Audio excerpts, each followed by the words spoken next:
O ye beloved of Baha, this is indeed your day, and this time truly your time.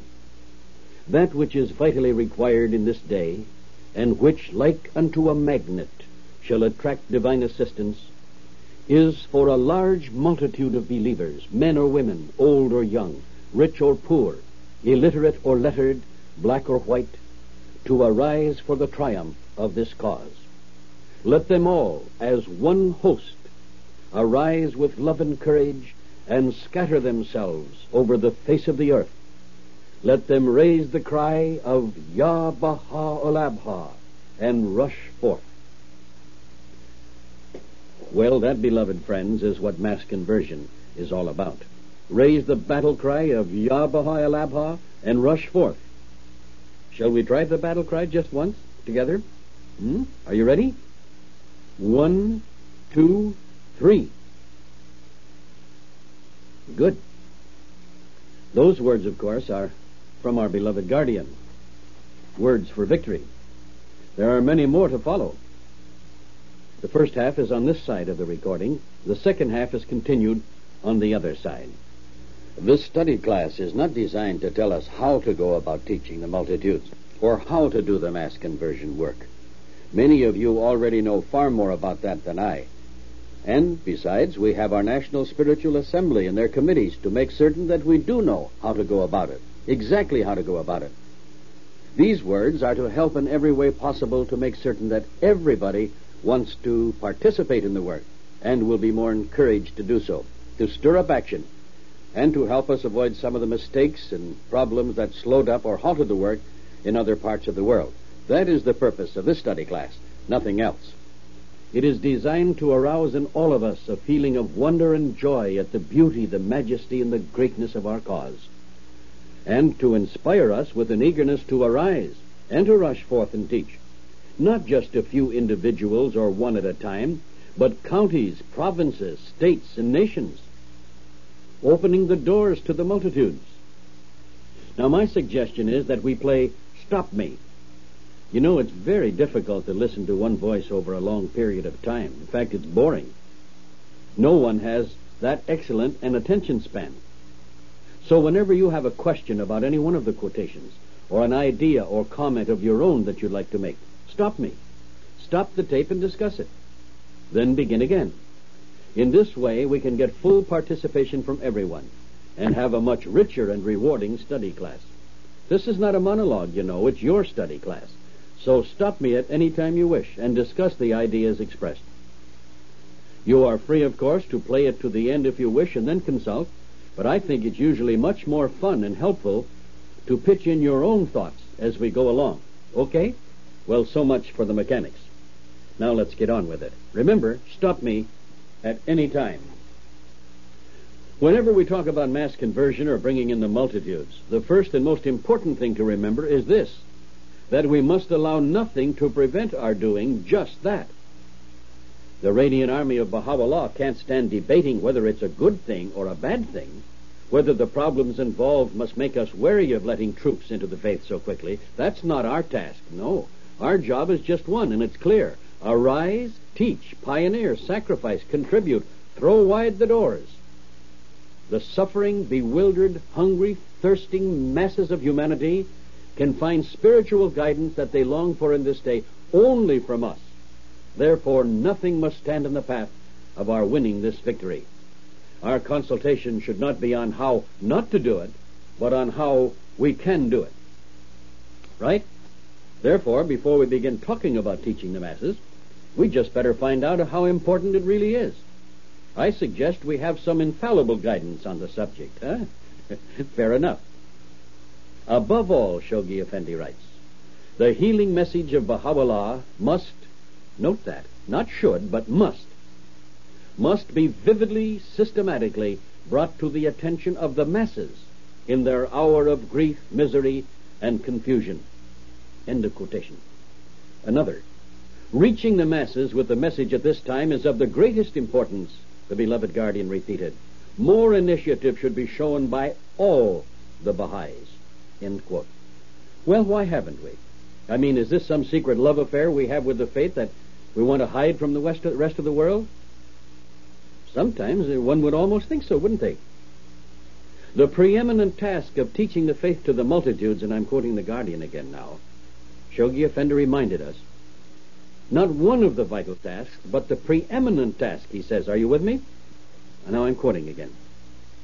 The preeminent task of teaching the faith to the multitudes, who consciously or unconsciously thirst after the healing word of God in this day, a task so dear to the heart of Abdu'l-Baha, at once so sacred, so fundamental, and so urgent, primarily involving and challenging every single individual, the bedrock on which the solidarity and the stability of the multiplying institutions of a rising order must rest. Such a task, he concludes, in the course of this year must be accorded priority over every other activity, over any other activity. End of quotation. Is every single individual Baha'i in the country participating in this campaign of reaching the masses? Are they? Well, if we're not, why aren't we? The beloved Guardian said of that year 1957, it must be accorded priority over any other activity. One of the last things he told us. Not mass conversation, but mass conversion, as an American Indian delegate to the Canadian Convention once said. Deeds, not words. It's what Baha'u'llah wants. So isn't it about time that we stop fooling around? We have to arise and bring in the multitudes now and make certain that every village, every town, every city in our country, our province, our state has at least one Baha'i, and that becomes a group, and then an assembly, and then a community, and then all of those disperse and go to other corners of the earth. That a tremendous increase in the number of Baha'is everywhere is rapidly accelerated. The beloved Guardian told us, and I'm quoting now, an effort unexampled in its scope and sustained vitality is urgently required so that the moving spirit of its founder may permeate and transform the lives of the countless multitudes that hunger for its teachings. End of quotation. The beloved Guardian tells us that it would be utterly impossible to over-exaggerate the significance of the faith, or to overrate the influence it has exerted and which it must increasingly exert as its great system unfolds itself amidst the welter of a collapsing civilization. Obviously, those are his words. And on pages 110 through 112 of the Dispensation of Baha'u'llah, in the World Order of Baha'u'llah, we hear these marvelous words from the beloved Master. Centuries, nay, ages must pass away, he says, ere the day star of truth shineth again in its midsummer splendor, or appeareth once more in the radiance of its vernal glory. How thankful must we be for having been made in this day the recipients of so overwhelming a favor. Would that we had 10,000 lives, that we might lay them down in thanksgiving for so rare a privilege, so high an attainment, so priceless a bounty. The mere contemplation, he adds, of the dispensation inaugurated by the Blessed Beauty would have sufficed to overwhelm the saints of bygone ages, saints who long to partake for a moment of its great glory. End of quotation. Imagine that, and yet we have it here in the palm of our hands to serve. The holy ones of past ages and centuries, the beloved Master continues, have each and all yearned with tearful eyes to live, though for but one moment, in the day of God. Their longings unsatisfied, they have repaired to the great beyond. How great, therefore, is the bounty of the Abha Beauty, who, notwithstanding our utter unworthiness, hath through his grace and mercy breathed into us in this divinely illumined century the spirit of life, hath gathered us beneath the standard of the beloved of the world, and chosen to confer upon us a bounty for which the mighty ones of bygone ages have craved in vain.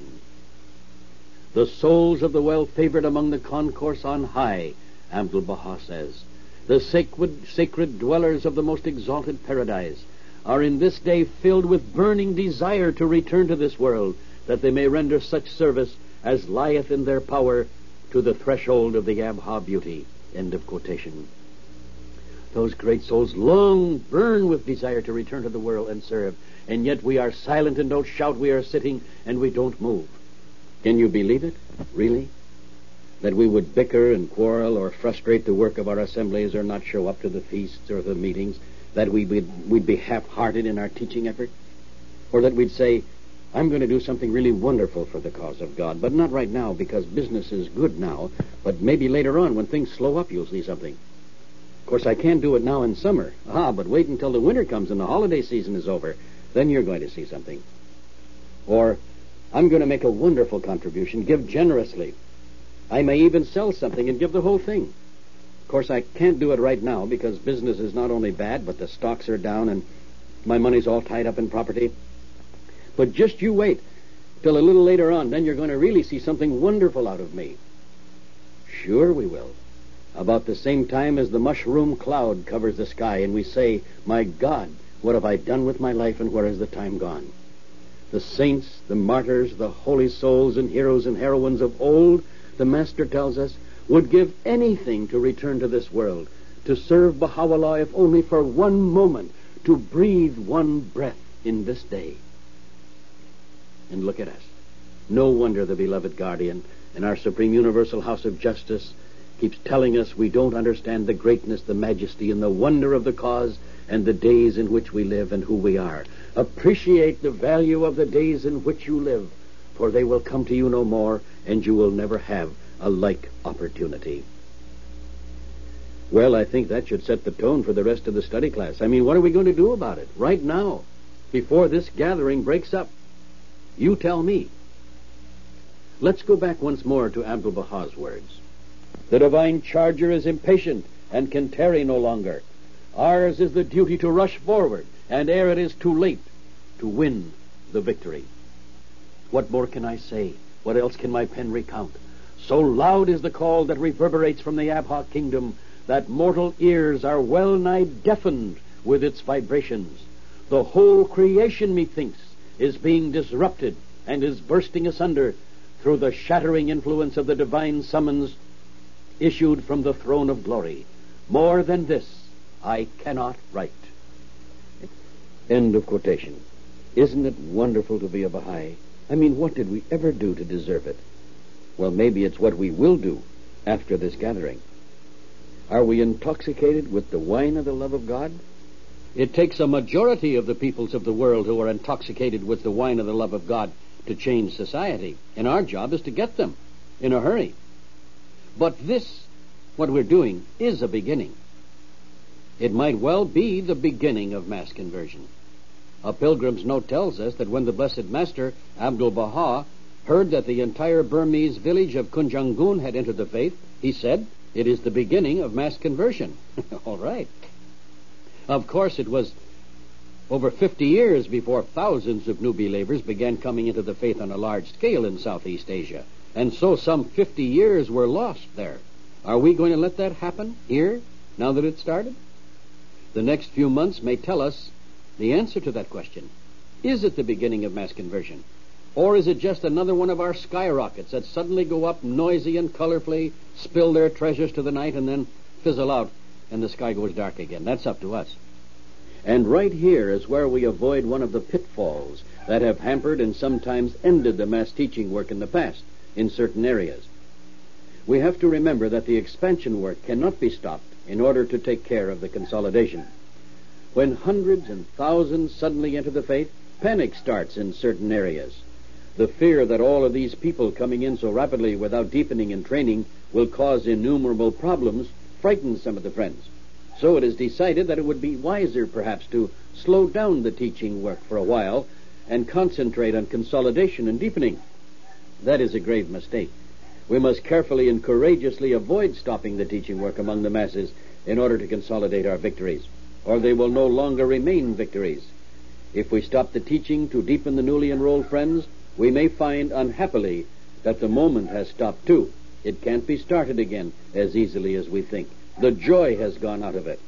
There we were, knocking on the door to our destiny, and the troops were beginning to assemble in order to enter the cause of God, and we slammed the door shut, because we either didn't understand, or were fearful, or felt unprepared to face the problems ahead. I remember telling the beloved guardian when I was on pilgrimage from Africa, about South Africa, and that if we were able to convey to the friends there the love and spirit generated at his wonderful table, We would have such a flood of new believers that we would be faced with grave problems of consolidation and deepening. He smiled with delight and said, yes, grave problems. He was happy. And the sooner every national community faced such grave problems of how to consolidate the thousands and thousands of new believers, the better it would be, and the happier he would feel. These are problems of growth. And as long as we are obedient to the instructions given to us by the beloved guardian, and now our universal house of justice, under the guidance of our national spiritual assemblies, these problems will turn into triumphs. But the expansion must never be stopped. We must consolidate and deepen as we teach, as the work goes forward, simultaneously, never stopping one or the other, no matter what the cost, no matter what the sacrifice, no matter what the suffering on our part. This is what it means to reach the masses. This is how we redeem a stricken society. It wasn't expected to be easy. It's never easy. Imagine the pilot of a jet plane deciding that his forward movement was too fast, and then instead of carrying on through the clouds, he'd stop all that motion and consolidate his position right where he was in the sky. Well, so much for that. I'm sorry about the dog barking. That's Tokoloshi, our dachshund. That's an African name from Lesotho. It's like a Tilleulenspiegel or a gremlin or a little mischief maker. Anyway, he's anxious to get back to his post, as you can see. And for that matter, so are we. And right here again, I'd like to share with you a basic fundamental principle of mass conversion. Let me say, repeat it again. One which we found works in Africa, India, Latin America, the islands, wherever it is used. And if not used, trouble. This is not my idea. It is from Shoghi Effendi and our Universal House of Justice. And therefore, it's an infallible guidance to us. Ready? It is just this. Mass conversion consists of two parts. Repeat, two parts. Both essential, both harmonious, both simultaneous. Teaching is one of them. Deepening and consolidation is the second. All right, I know I've already said this, but I'll repeat it again because of its importance. And I'll repeat it in a different way because often, no matter how frequently it is repeated, by the beloved guardian, the Universal House of Justice, our National Assembly, somehow we still don't carry out these instructions in the spirit of equality between teaching and deepening, consolidation. Teaching, you see, is merely finding the place to dig the well in the soil of the human heart. Deepening is the actual digging down into the teachings so that each soul will draw up through the soil of his own heart that pure water of life, Baha'u'llah's principles and laws and teachings. When they do, we can forget those people. That soul, he or she, will be strong and firm and active and will participate in everything enthusiastically. If we don't do it that way, they won't. Those who are most interested in mass teaching must have the very same enthusiasm for and love for deepening and consolidation. It's imperative that they do. Enthusiasm for it, mind you, not just tolerating it and saying, well, teaching is the only thing, but I suppose later on we can deepen them. Enthusiasm for it. Because without the deepening and consolidation, all that early glory of teaching is meaningless. Those who deepen and consolidate, on the other hand, must have that very same enthusiasm for the mass teaching work. Without it, they have nothing to deepen. You know, very often, unfortunately, this second phase, the deepening and the consolidation, that doesn't have the enthusiasm, the enthusiastic support. Sometimes it not only doesn't have it from the mass teachers, it doesn't have it from those who want to deepen because they feel the people weren't taught right in the first place. And occasionally, we have found it also is not there, this enthusiastic support, even among those who have been newly enrolled. Isn't that a pity? They are caught up in the wave of excitement of the teaching and they want to carry it on. Good, that's splendid. But without the deepening, they'll have no fuel to sustain them in their drive. And soon they'll burn out and become empty, disillusioned, feeling that they were deceived in the beginning, and placing the blame on the faith and not on those who gave them only a promise of the bread of life without giving them the actual bread itself, and that comes with the deepening. Those who teach the masses and those who deepen are not in competition. They are partners in this glorious, vital enterprise. We must fan this united spirit into a flame that will set on fire the entire nation, the world. Teaching is the match. Without it, there is no light. Teaching is the match.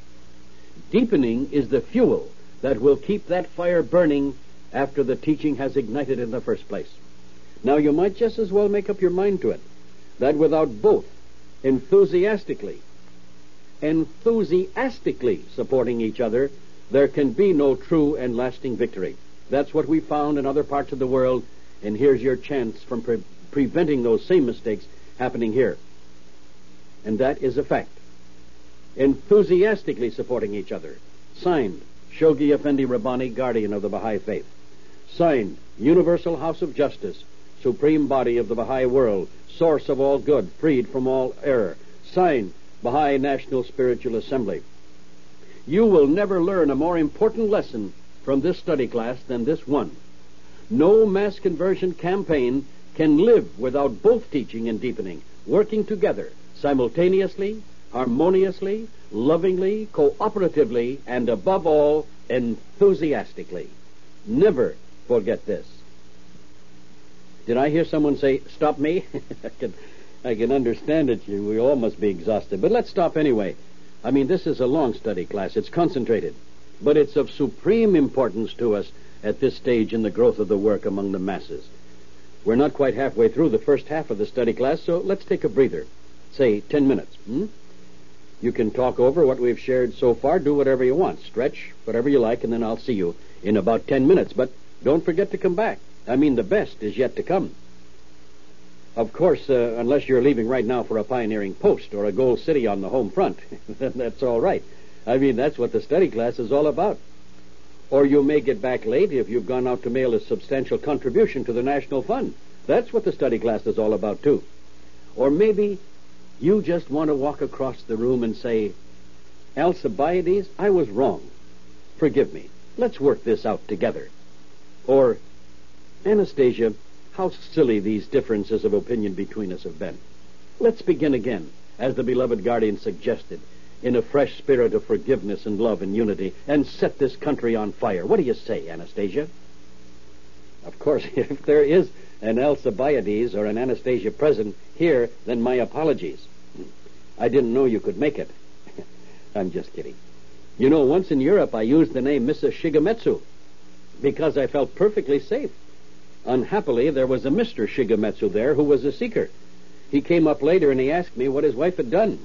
I told him that she had chosen a wonderful man for a husband, and it worked out all right, so I don't like to take any chances. All right, I'll see you back here in 10 minutes at the launching platform, from where, before this gathering is over, we'll all go zooming out into the field of mass teaching. But now let's get back to mass conversion. What we do here at this conference can make a tremendous difference. The main thing is for everyone to become firm in the idea, dedicated believers in the idea of mass conversion. Not just say we believe in it, but offer ourselves in dedication to accomplish it, in consecration, and not be put off or become lukewarm because of problems that seem to arise from this sudden, rapid spread of the faith. Be confident, be sure, be radiant. The National Spiritual Assembly of Canada, in their editorial in their December Baha'i News, points out that sometimes it's difficult for those of us who required considerable time and reading and study before entering the faith, not to view with suspicion and doubt those souls who enter the faith quickly on a wave of spirit. Now, we've got to fight this tendency in ourselves and remove those doubts and suspicions. Baha'u'llah didn't come to the Baha'is. He came to the world. He didn't come to the educated, the privileged only. He came to the masses of humanity, all of them, without exception. Throw wide the doors, the beloved Guardian told us. Right now, indigenous people, the poor, the underprivileged, and the youth of the world, these seem to be the groups most prepared at the present time to accept mass conversion. The editorial in the Canadian Baha'i News mentioned earlier also points out that the majority of all of these groups are relatively free of the sophistication intellectualism, materialism, and cynicism that are now corrupting a large part of society. Those who are still veiled by that materialism and intellectualism often do need more time for the Word of God to penetrate and remove the veils that shut them out from His beauty. People who are relatively free of those veils can recognize the truth quickly. They feel it. They can be taught through the heart in a flash, rather than slowly and painfully through the head. Can you hear His Holiness Christ saying, "I am the light and the way, I am the Son of Man," and the Pharisee saying, "I wonder what he means by that," and the lowly fisherman saying, "Yes, Lord."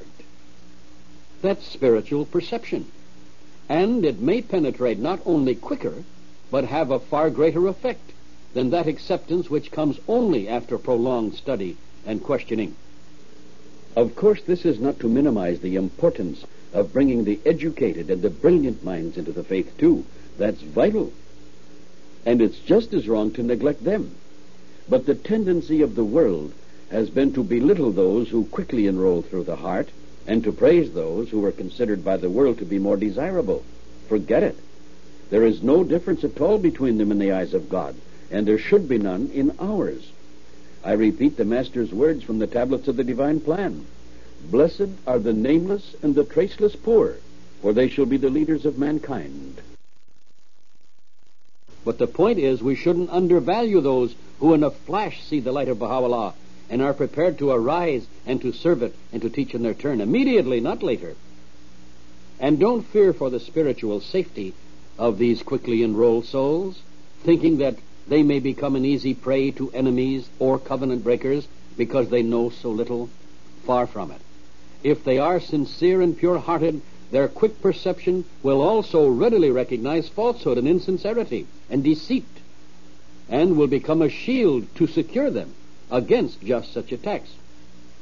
But only as long as we who enroll them remember that we have to keep on with the deepening work, immediately build on their knowledge of the faith, upon that foundation of love for Baha'u'llah and that enchantment with the cause of God. And deepening is the name of the game. The early believers, both in the East and in the West, I'm quoting our beloved guardian now in a letter to Africa, these believers, he says, quoting, knew practically nothing compared to what the average Baha'i knows about his faith nowadays.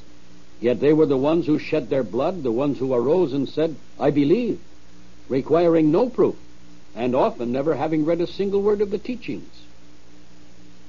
Shoghi Effendi made it unmistakably clear that these words were meant for the whole world and not Africa alone, because he sent a message about such teaching, saying that he could see no reason why such similar victories among the masses could not be achieved in all parts of the world. Now there's another dangerous pitfall we fall into, and we have to be aware of it and carefully avoid it. That's thinking that mass conversion is only for the poor, the indigenous, and the youth. It isn't. It's for all humanity, all without exception. Shoghi Effendi, in his last message to the Baha'i world, called for a rapid increase of new believers in all walks of life. In his own words, our efforts, quoting, must be immortalized. Immortalized, mind you. Must be immortalized by an unprecedented increase in the number of avowed, note the word, avowed supporters of the faith in all the continents of the globe, of every race, clime, creed, and color, and from every stratum of society. End of quotation. Together, as lovers of the Blessed Beauty, we must reach the multitudes, the masses of mankind, all men. And that means just that, all men. Not my idea. You've heard from the beloved guardian on the subject. Now let's hear what our Supreme Universal House of Justice has to say. The Universal House of Justice, in its letter to all national spiritual assemblies, November 1969, urged all of us to seize this present opportunity to reach the countless waiting souls hungry and thirsty for divine guidance. Their words. No effort must be spared, and I'm quoting them again, to ensure that the healing word of God reaches the rich and the poor, the learned and the illiterate, the old and the young, the devout and the atheist, the dweller in the remote hills and islands, the inhabitants of the teeming cities, the suburban businessman, the laborer in the slums, the nomadic tribesman, the farmer, the university student. All must be brought consciously within the teaching plan of the Baha'i community. End of quotation. That's mass conversion.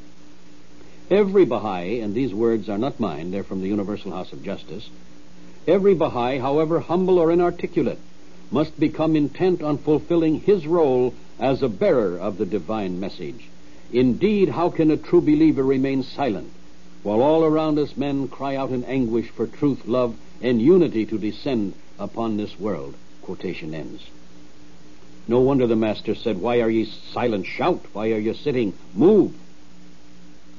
Remember also that sometimes the practical problems of mass conversion are lost sight of in the excitement and joy of these sudden, unexpected victories. An entire community can be so caught up in this happy fever of mass teaching before realizing that the great majority of its effort, occasionally almost all of its effort, and on occasion all of it, and its resources are being spent in this one area alone, reaching the masses in the underprivileged areas where they are receptive. And of course that's a good thing, but unhappily, sometimes the other areas are neglected or forgotten for the time being, and the work there comes to a screeching halt. And the needed resources from these areas of substance are unnecessarily lost to the funds. And then we're in real trouble. In their letter to all National Spiritual Assemblies, July 13th, 1964, entitled Teaching the Masses, the Universal House of Justice instructs us as follows.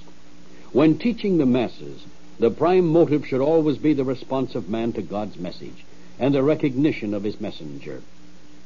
Those who declare themselves as Baha'is should be enchanted with the beauty of the teachings and touched by the love of Baha'u'llah. The declarants need not know all the proofs, history, laws, and principles of the faith, but in the process of declaring themselves, they must, in addition to catching the spark of the faith, become basically informed about the central figures of the faith, as well as the existence of laws they must follow and an administration they must obey. End of quotation. Now, sometimes in our mass teaching we forget about that, don't we? After declaration, the Universal House of Justice continues, the new believers must not be left to their own devices. Through correspondence and dispatch of visitors, through conferences and teaching courses, these friends must be patiently strengthened and lovingly helped to develop into full Baha'i maturity. End of quotation. Now, of course, we don't want head nodders in the faith. I mean, do you believe? Yes, all right, you're a Baha'i. I mean, they're not really. Not unless they've heard the name of Baha'u'llah, accepted him as the promised Redeemer of men, and love him in the faith, and have caught that wonderful spark of the faith and become enchanted by it. I didn't say that. The Universal House of Justice said that. The beloved guardian said that, and that's an important distinction. That's the quality that we can build on. I mean, these instructions are also clear. It's astonishing that we shouldn't know exactly how to do all this. And if we do know, I mean that we could still ignore the advice given on the subject, since it's unfailing, infallible, and our only safeguard and protection.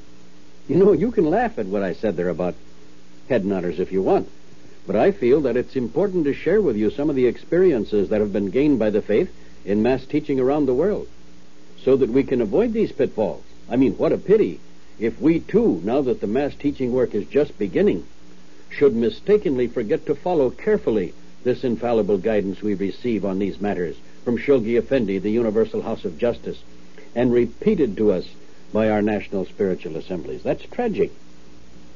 And it happens, we've found in certain areas around the world that sometimes the teachers there, the mass teachers, are so eager to set an impressive record that rather than make certain that the eager new soul actually does know who Baha'u'llah is and loves him, they'll enroll these people on the most vague and general principles in their enthusiasm and love for the faith, mistaken, but for their love for the faith.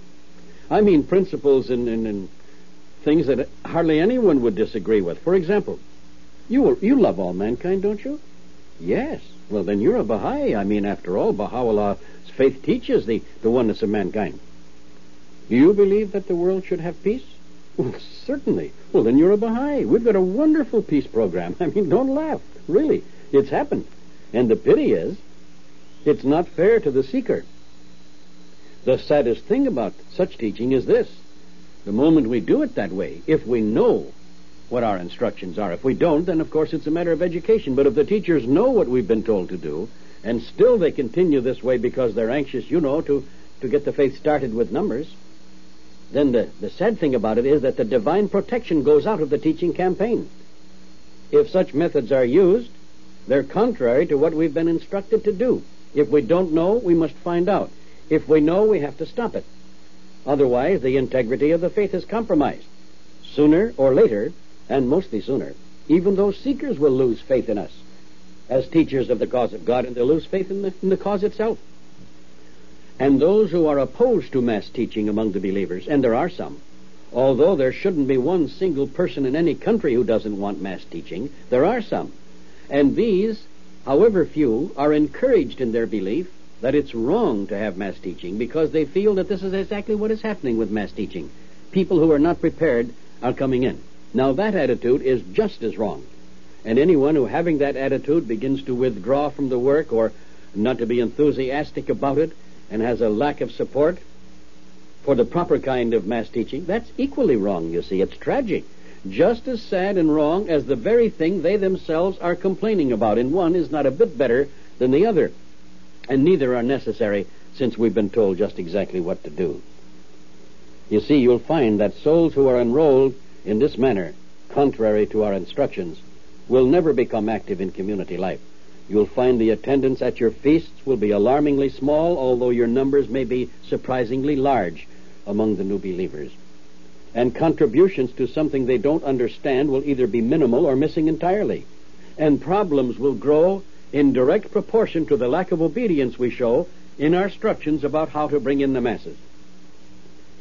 Those very pure-hearted souls who were wrongly introduced to the faith might have become dawn-breakers of this age, heroes and heroines, if we had really told them what we were instructed to tell them.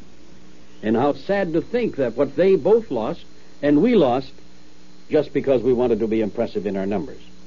Now, that's probably not happening to you, but it has happened, and so this is put here as a warning. And not to stop the mass teaching work. There is nothing more important. Just don't let it happen here. We've been told how to do it by two infallible sources. That's enough. If disagreements arise between those who teach the masses and those who deepen and consolidate them, remember the things in this study class, and immediately arise to redress the wrong and change the method back to those given to us by Shoghi Effendi, the Universal House of Justice, and so clearly laid out for us by our national spiritual assemblies. Nothing is more important than reaching the masses now, immediately. Nothing. It is a command of God. The most important lesson we could learn from this study class would be to dedicate our lives, our resources, everything we own to this task of reaching the multitudes. Throw wide the doors and open to them the paradise of Baha'u'llah's teaching and laws, which are the basis for the future world order, the kingdom of God on earth. Don't let anything stop the mass teaching, and don't let anything stop the mass deepening and consolidation of these same believers. Teaching is the blueprint. Deepening and consolidation are the bricks and mortar, and each without the other is meaningless. So we must never permit mankind to be deprived of this one hope, the sole remedy for its redemption, because of our own misunderstandings, our disputes, our disagreements, or our obstinacy. Beloved friends, let me give you a simple example of how our own failure to turn to this source of guidance, this infallible guidance that we have on mass teaching, sometimes can delay us, interrupt us, and unhappily, occasionally put an end to the work of reaching the masses in the disappointment that follows and the lack of unity. This is on such a simple subject as door-to-door teaching. I mean, you'd be surprised at the trouble that can cause. And it shouldn't. Some immature communities have become embroiled in lengthy debates on it, some even divided. And sometimes they're split apart into camps, some that are for it, some are against it, and so on. You can't imagine the time that is lost. It's heartbreaking. I say immature, not because they're not wonderful, devoted souls, they are, but because they have forgotten the first step to solving such problems. Turn to the writings. What did they say about such things? If there's no answer, turn to the local assembly. If there's no answer from them, then the National Assembly can help. And if they have no answer yet for that problem, the Universal House of Justice will give us divine infallible guidance. And we only have to turn to the Baha'i News, July 1966, where those generals of the 9-year plan gave us the guidance so that the battlefronts everywhere would not go suddenly into those frozen winter camps where everything comes to a screeching halt. It's called Door-to-Door Campaigns Clarified by the Universal House of Justice. I'm quoting now. The Canadian Baha'i News has published the following article in the March issue following their consultation with the Universal House of Justice. Quote, the National Spiritual Assembly has now had an opportunity to consult with the Universal House of Justice on the subject of door-to-door presentation of the Baha'i faith. In the view of the Universal House of Justice, the principle which should govern our approach to this entire question is summed up in a sentence of Baha'u'llah. The wise are they that speak, not unless they obtain a hearing. They, the Universal House of Justice, point out, therefore, that it is essential that, and I'm quoting now, that no teaching activity should be an encroachment on people's privacy, nor should it force the teachings upon unwilling listeners. End of quotation. The letter continues, regarding the distribution of Baha'i literature from door to door, the Guardian statement, October 20th, 1956, quite clearly prohibits such a practice. He feels that to distribute Baha'i pamphlets from door to door is undignified and might create a bad impression of the faith.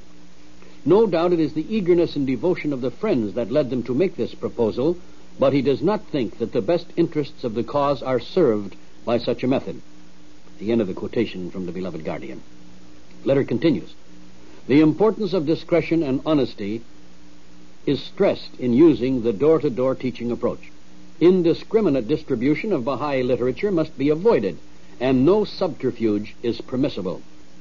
Announcement of teaching events fall within the scope of acceptable practice, as do certain committee or assembly planned programs. In 1963, the National Spiritual Assembly provided general guidance in this matter, and now they quote their own letter. While this type of teaching may be undertaken particularly in neighborhoods where there is a concentration of illiterate people who cannot be reached by any other method, the National Assembly wishes to point out that it should be done only at the discretion of the assembly or organized group on its own responsibility and with due consideration for the dignity of the faith. This statement is not to be interpreted as permitting every and any individual to undertake such activities on his own initiative without consultation of the local assembly or group. End of quotation. Well, that's simple enough.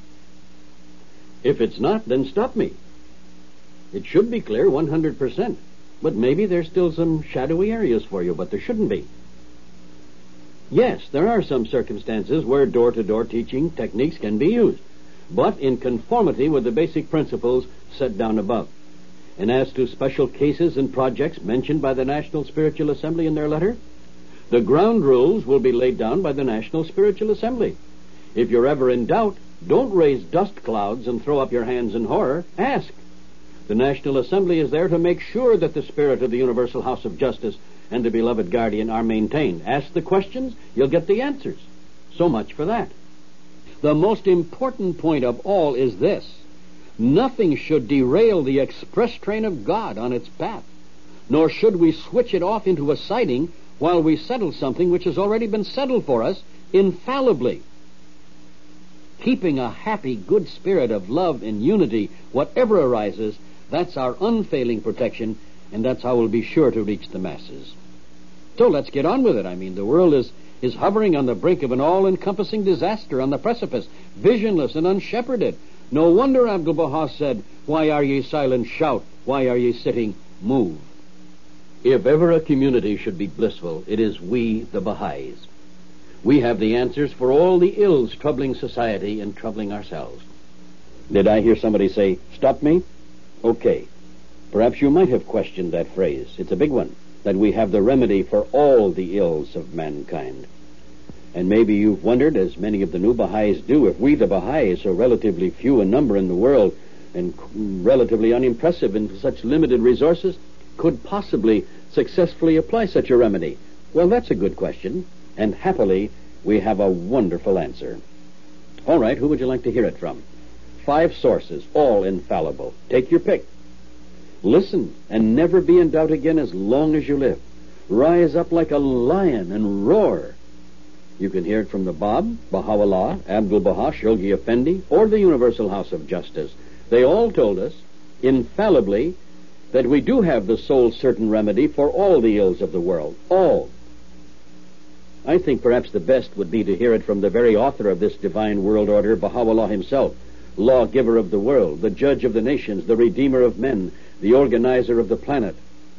Listen, page 4, Introduction to the Tablets of the Divine Plan. Baha'u'llah's words. He is speaking to his followers. Quote, "These few can alone transform into purest gold the dross of the world, and have been empowered to administer the infallible remedy for all the ills that afflict the children of men. Dedicate the precious days of your lives to the promotion of him who is the ancient and sovereign Lord of all." End of quotation. How is it possible for us to be silent and not shout, and to sit and to not move? How? Remember these words of our beloved guardian. Ready? Or shall we have a short prayer for protection? Okay, here we go. Quoting, "Therein lies the secret of the success of the cause we love so well. Therein lies the hope, the salvation of mankind. Are we fully conscious of our responsibilities? Do we realize the urgency, the sacredness, the immensity, the glory of our task? I entreat you, dear friends, to continue, nay, to redouble your efforts, to keep your vision clear, your hopes undimmed, your determination unshaken, so that the power of God within us may fill the world with all its glory." End of quotation. End of a wonderful quotation. Somehow at the end of that, you expect everybody in the room to stand up and shout, "Ya Baha El Abha," and to ask for a pioneering application blank for at home or overseas anywhere, or to say, "Gee, I got 3 months this summer. Where can I go? What can I do? What can I do?" Or empty their pockets, or to figure out how to mortgage their house, or to sell their car, or do something. After all, the salvation of mankind depends on it. Man, these are days that we're living in, right? Beloved guardian told us that we couldn't expect people from a background of poverty, lack of education, and persecution, people who were illiterate, to understand about the faith immediately. These are his words to a pilgrim, a member of a national assembly in Africa, in one of the key areas of mass conversion. Lots of good information here for us. Watch them closely, he said, meaning those folks we were teaching in these areas. Watch them closely. Watch their spirits. If the people are strongly attracted, if they are enthusiastic about the faith, accept their declarations. Watch them very carefully. If you see that their motives are pure and that they are strongly attracted to the faith, accept their declarations, even though they know very little about the teachings. This is a most delicate matter. Still quoting. You must watch them closely for their reactions to the faith. If they are enthusiastic, eager, and have pure motives, accept them. Don't be too rigid about accepting their declarations.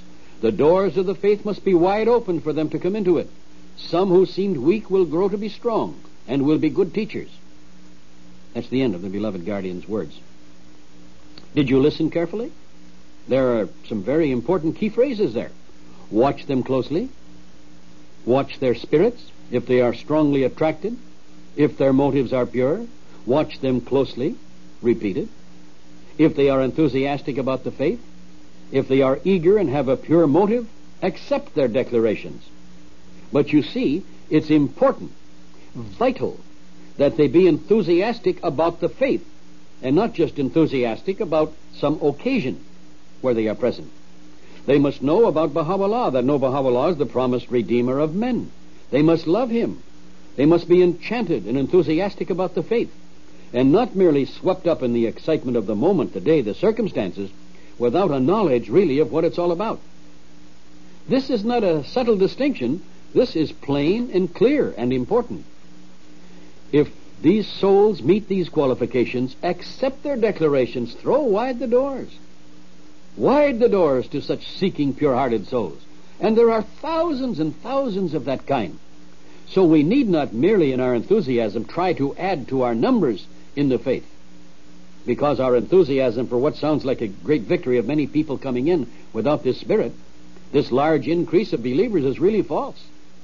If those who accept it are not enthusiastic about the faith in Baha'u'llah, but are instead enthusiastic about the people they meet, the songs they sing, or the joy of the hour. Now, wait a minute. Don't misunderstand. That's important that they have that enthusiasm about the people they meet, and the songs they sing, and the joy of the hour. That is wonderful, terrific. That's exactly the right climate and atmosphere to then turn their focus on Baha'u'llah, the Blessed Beauty, and on the faith, so they can become enthusiastic about Him, the glory of God, and their hearts can be touched, and they can be enchanted with the faith and catch the spark, and not be just enchanted with us. So take that little extra time. It's what the beloved guardian expected, the Universal House of Justice, and your National Spiritual Assembly. Make sure of the victory. And it's not a matter of days, although it could be, but it can be a matter of hours, and sometimes only minutes. It depends on the purity and the attraction of the heart, if they can catch the love of Baha'u'llah in a flash. But don't fail to take this essential step, and you'll save a lot of heartaches. Beloved Guardian wrote almost the same words to one of the National Spiritual Assemblies, and these are not Pilgrim's notes. He said, quoting, "The friends should be very careful not to place hindrances in the way of those who wish to accept the faith. If we make the requirements too rigorous, we will cool off the initial enthusiasm, rebuff the hearts, and cease to expand rapidly. The essential thing is that the candidate for enrollment should believe in his heart in the truth of Baha'u'llah." Note, believe in his heart in the truth of Baha'u'llah, not merely be raised to a pitch of enthusiasm by an atmosphere which we may create. Believe in his heart in the truth of Baha'u'llah. The beloved guardian continues. That last comment was mine, obviously. Whether he is literate or illiterate, informed of all the teachings or not, is beside the point entirely.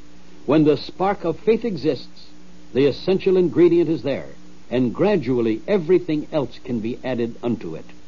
Therefore, Shoghi Effendi pointed out, still quoting, those responsible for accepting new enrollments must just be sure of one thing, that the heart of the applicant has been touched with the spirit of the faith.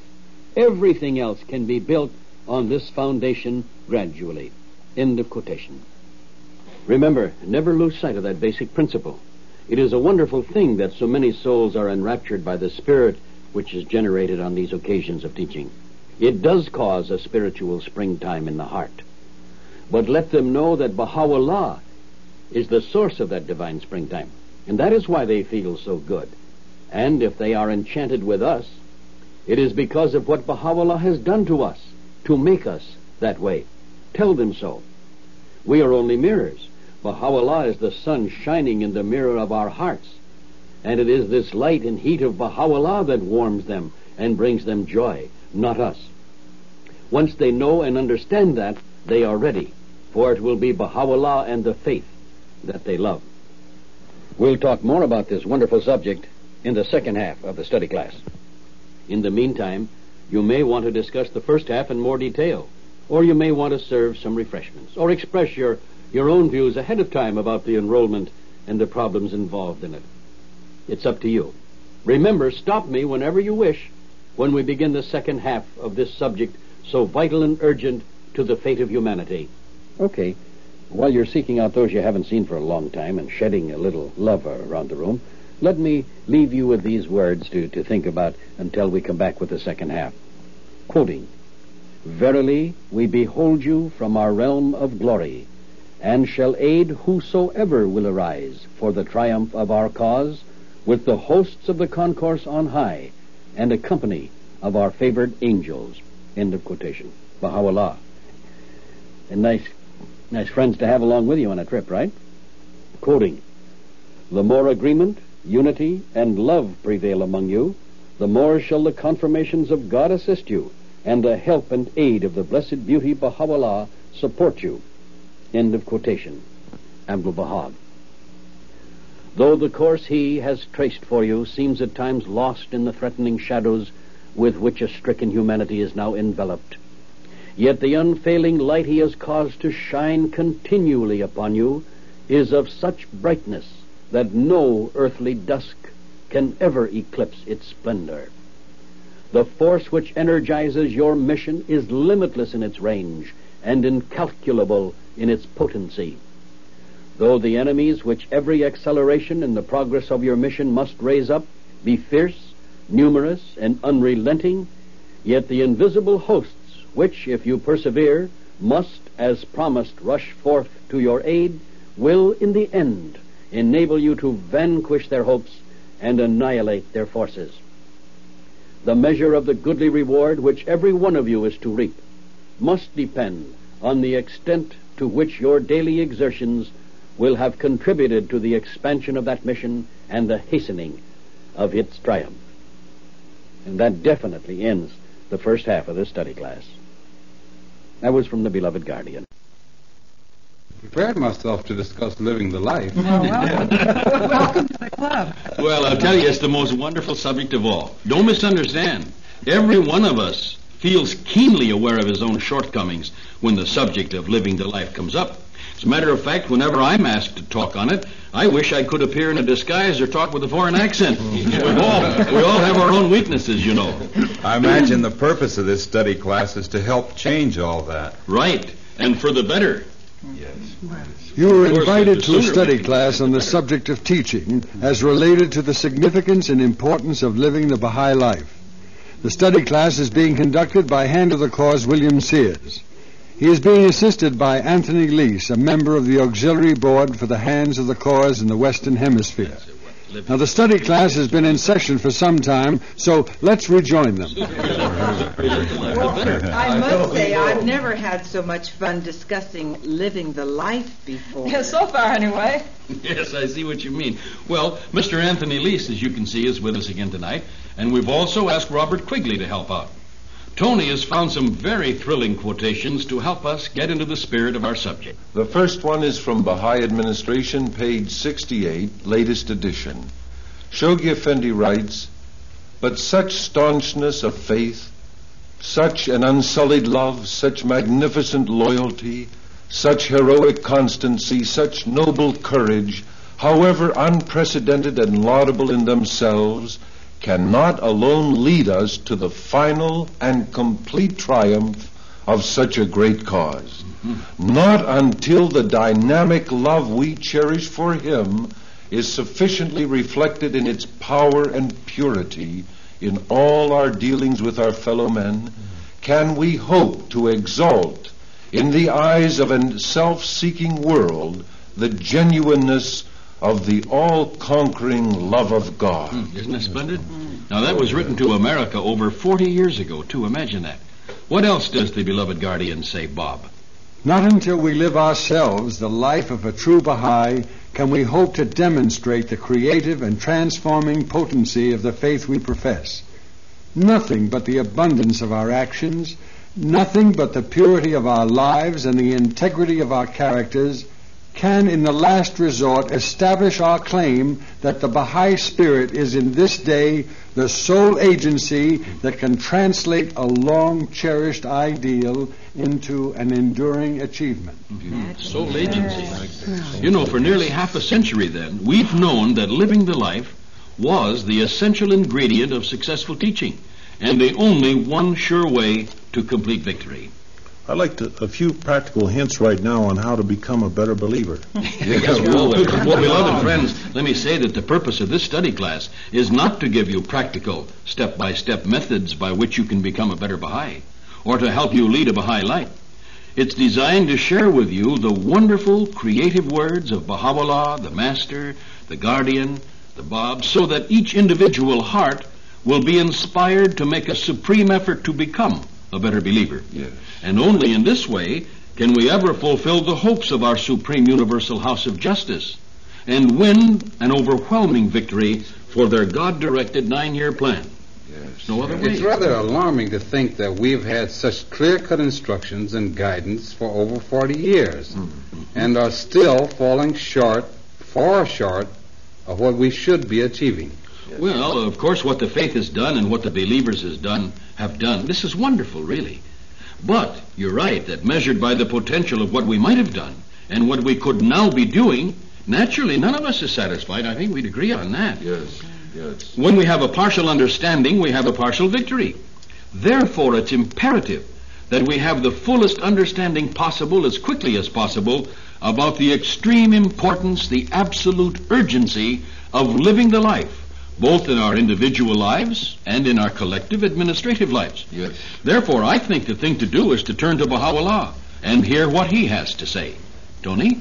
O people of God, Baha'u'llah has written, that which can ensure the victory of him who is the eternal truth, his hosts and helpers on earth, have been set down in the sacred books and scriptures, and are as clear and manifest as the sun.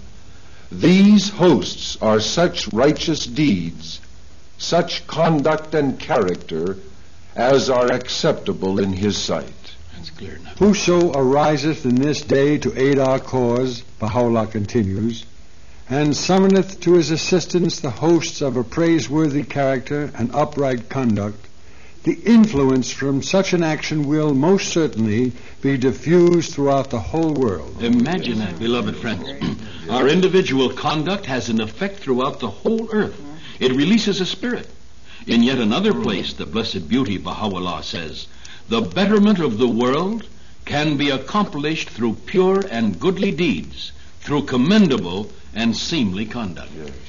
I think that far too often we busy ourselves with administrative matters or the outward acts of teaching or committee work and forget this very important instruction to live the life above all else. Well, we do. I think we agree in that often.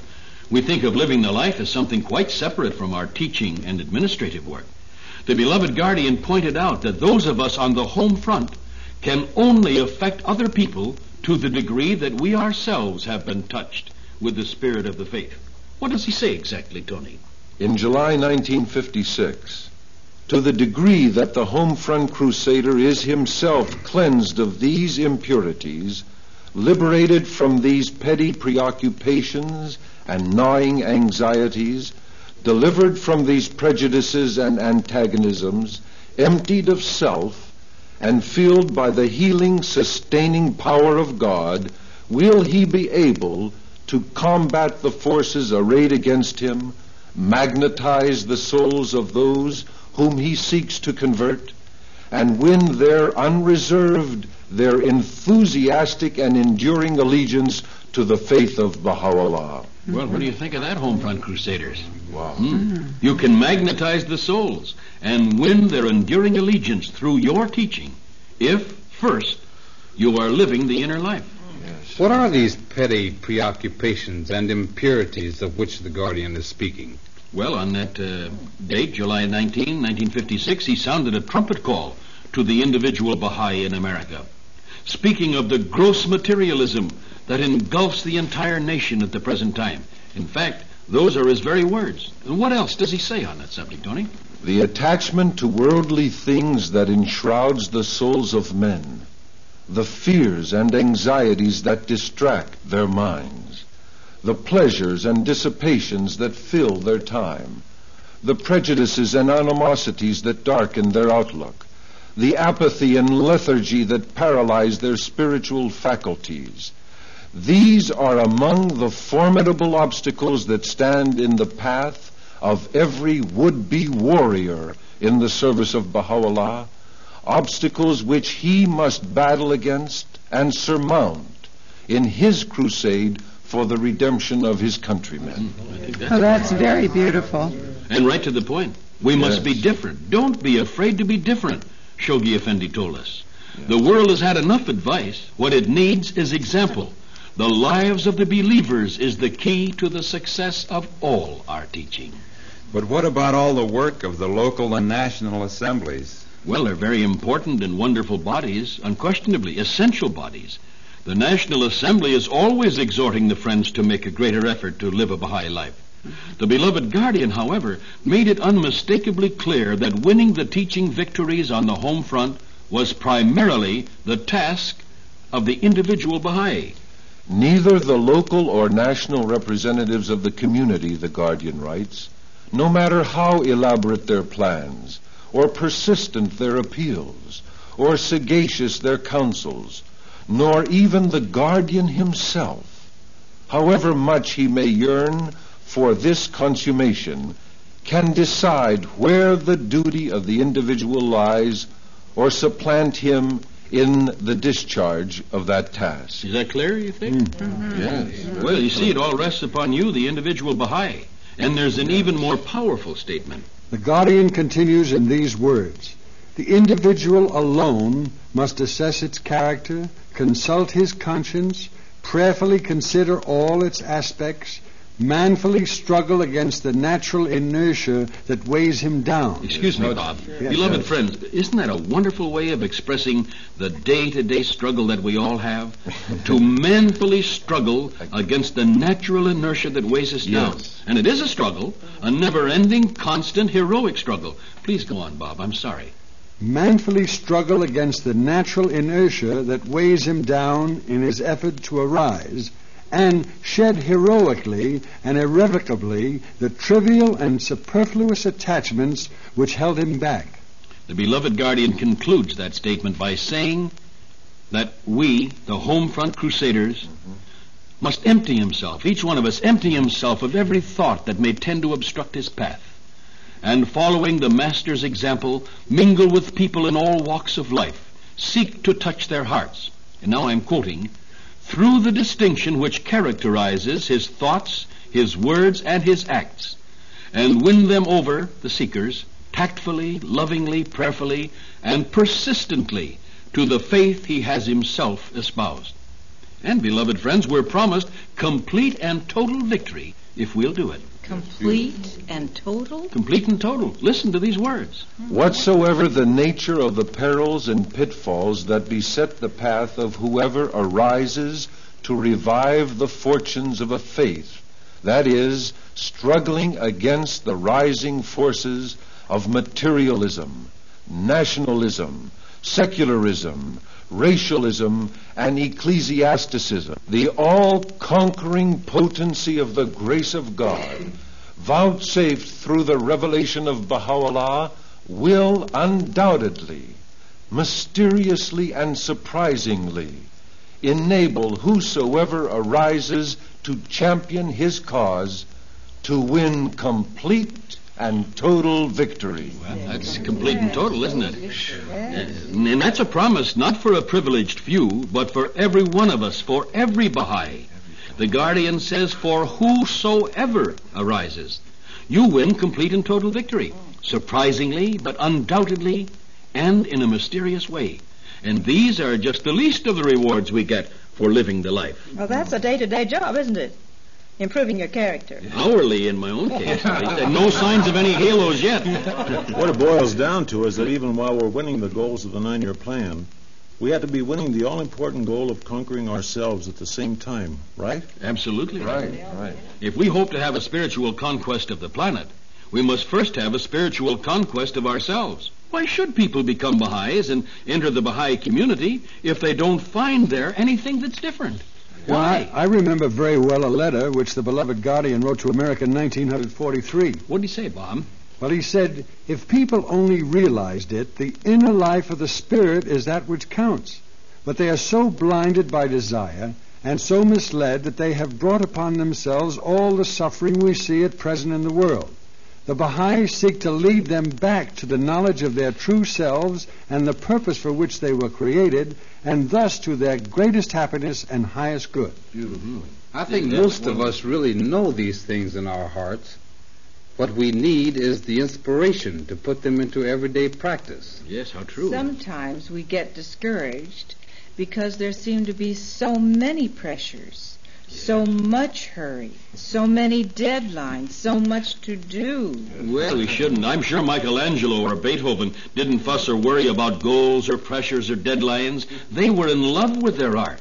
The inspired composer can't keep his pen still. The singer longs to sing. The miner who knows there's gold in the mountainside is not discouraged because of a deadline or because he has to work overtime to get it out. He can't help it. Now, it should be the same with us. If we're filled with the Spirit, everything will be easy and a joy. We'll become so excited about what we're doing. It won't be a duty. It will be a delight for which we'll hunger and be eager to work at, beloved friends. It requires an effort if we wish to become noble. I'd like to feel that I was able to become noble. Yes, who wouldn't? Well, I guess we all would. Well, all right, fine. Because Abdul-Baha has told all of us just how we can do it. What does he say? I, for one, would certainly like to know. Well, Bob, what are the Master's words on nobility? Well, Bill, Abdul-Baha says this: It is possible to so adjust oneself to the practice of nobility that its atmosphere surrounds and colors all our acts. When these acts are habitually and conscientiously adjusted to noble standards, with no thought of the words that might herald them, then nobility becomes the accent of life. At such a degree of evolution, one scarcely needs to try to be good any longer. All our deeds are the distinct expression of nobility. Mm-hmm. Wonderful. Nobility, anyone? Well, that's it. Practice nobility, the Master said. Act noble until it becomes a habit. And without knowing, and not knowing when, suddenly you are noble. Let's hear one of the most often quoted paragraphs from all of the writings of our beloved guardian. Also written, remember, over 40 years ago. Tony?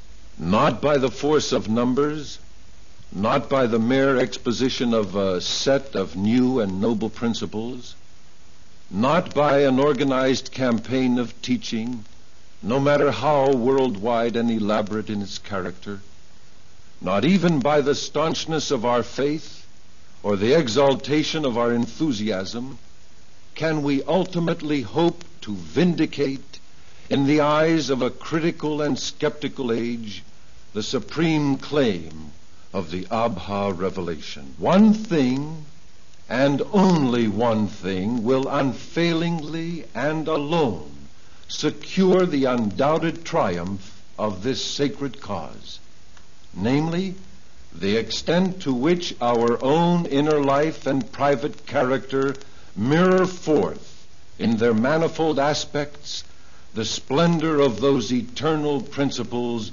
proclaimed by Baha'u'llah. Well, that puts a challenge to us, doesn't it? Oh, yes.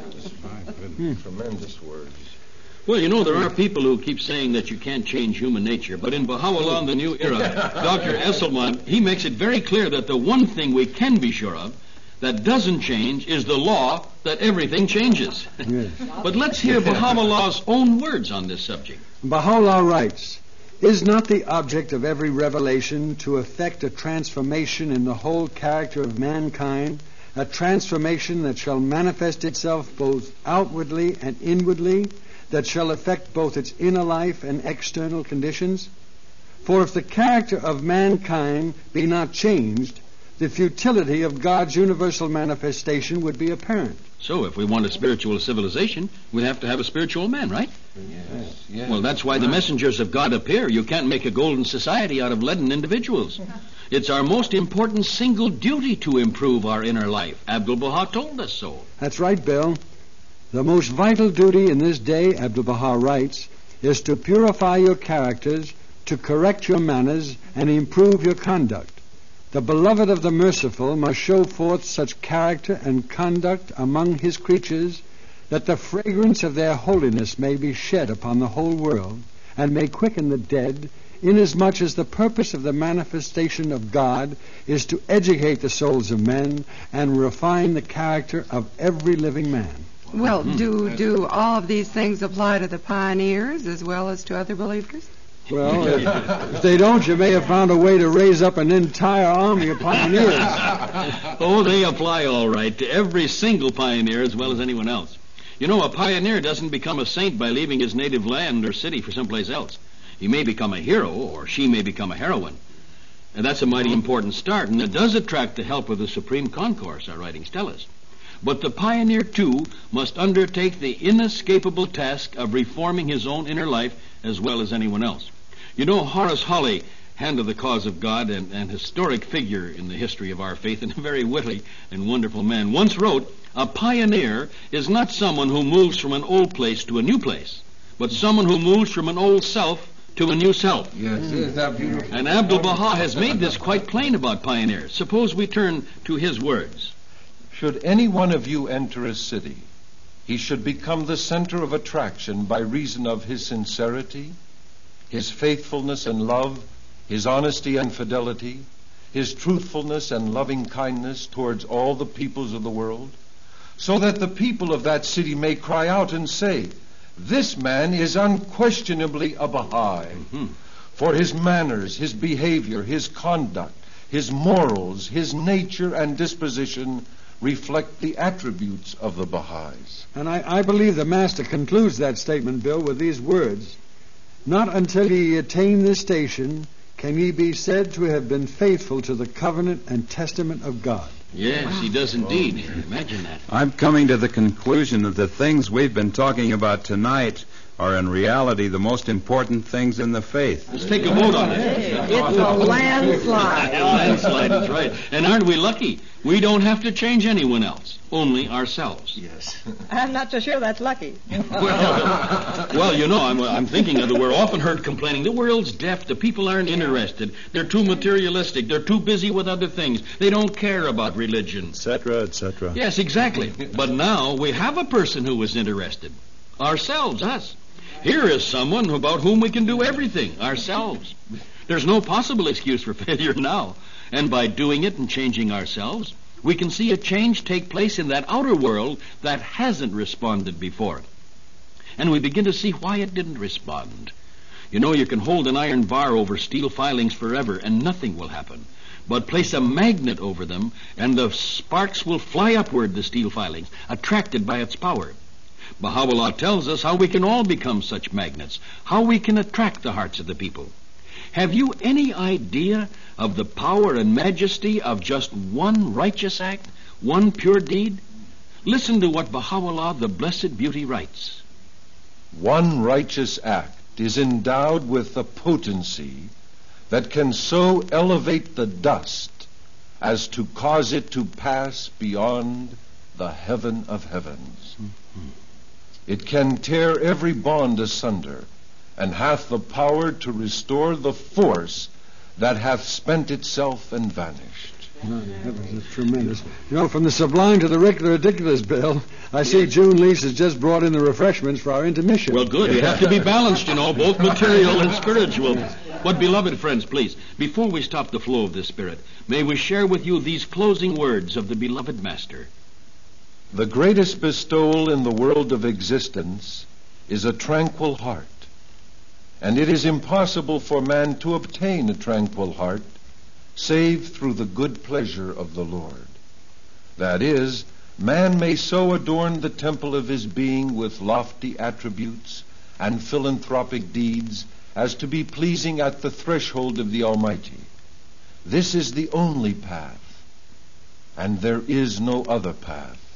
My point is this: let your thoughts, your ideals, your aims and purposes revolve day and night around one common object. That is, to live in accord with the good pleasure of the Lord. Then all the doors of felicity will be opened before your faces, and you will become successful in all your undertakings, and you will be confirmed in all your accomplishments. Isn't that a wonderful promise?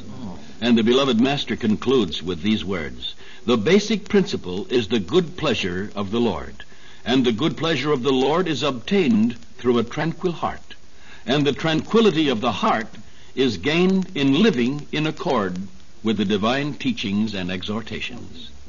When a person attains to this position, he is contented and peaceful. Then will he become prosperous in all his affairs and enter paradise. This station, the Master says, is joy succeeded by joy, confidence after confidence, and paradise after paradise. Having reached to this exalted station, a man lives in paradise while upon the earth, is in paradise when he leaves this world. His heart is in paradise, his spirit is in paradise, and he is enriched with paradise. Well, how do you like that, beloved friends? Isn't that a promise? That's beautiful. That is magnificent. We have come to the halfway mark in our study class on the importance and significance of living the Baha'i life. We hope that during your intermission, you too will continue this discussion. We shall return soon with the second half of our study class with more suggestions on how we can all make greater strides in learning to live the sort of life which Baha'u'llah has envisioned for all. We shall also begin the second half of our study class with a brief quiz on the faith. So be sure to have pencil and paper ready. As usual, we have saved the very best for the last.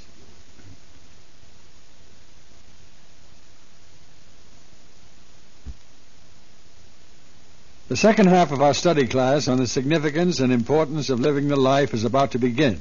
However, as we promised you, we shall have a brief quiz before starting our discussion. So, if you have your paper and pencil ready, here are Mr. Sears and Mr. Lease with the questions and the answers. Thank you, Bob.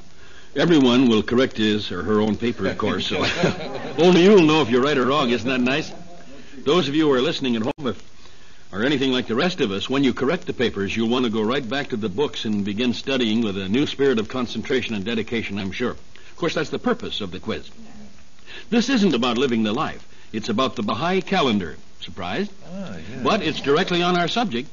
I think it will show us that although we have known and used the Baha'i calendar for years and years, most of us, we really remember very little about details.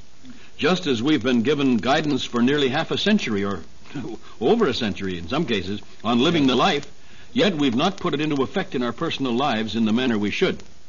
Now, is this true about the calendar? Let's find out. Ready, good. Here's a quotation first from the beloved Guardian. It is advisable to use both the Baha'i dates according to the Baha'i calendar and the usual Gregorian dates as well. The friends at present are free to do as they please. Did you know that? Yes. How many of you regularly use both the Baha'i dates and the regular Western calendar dates in all your Baha'i correspondence? Where'd everybody go? All right. Put me right down there at the head of the list, yes. But we'll try to improve beginning tomorrow. Or as Dr. Jacari said at the school today. All right. I'll put myself down at the head of the list. So let's have a short quiz on the Baha'i calendar.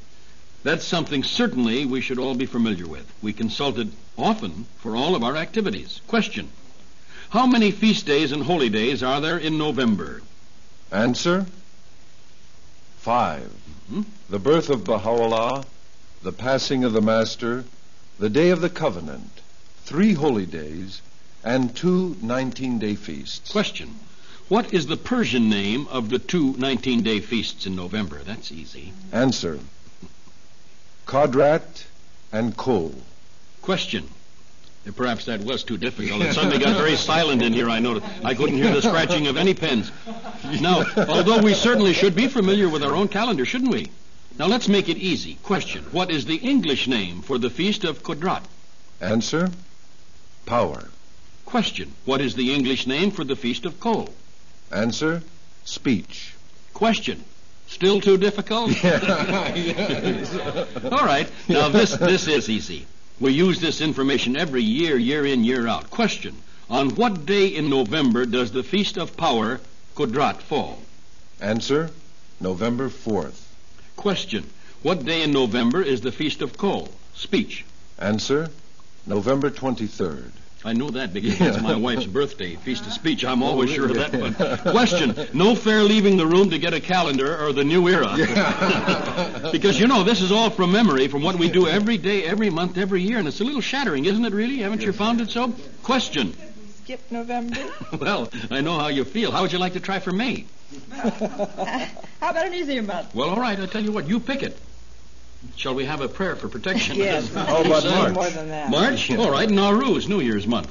Question. How many feast days and holy days and special days are there in the month of March? Answer: 3. New Year's Day, Nowruz, and 2 19-day feasts. Everybody get that? Yes. But what about the other special days? Answer: the final days of the intercalary days and the 19 days of the fast. Now, question. What is the Persian name for the first of the 2 19-day feasts in March? Answer: Allah. Nobody raised their hand. Question. What is the English name for this feast day? Answer: Loftiness. Question. What is the Persian name of the second 19-day feast in March? Now, this is a name I'm sure that everyone will get. It's the first day of the first month of the new year. Who could miss that, I mean? Now, what is the Persian name? Answer: Baha. Question. What is the name of this feast day in English?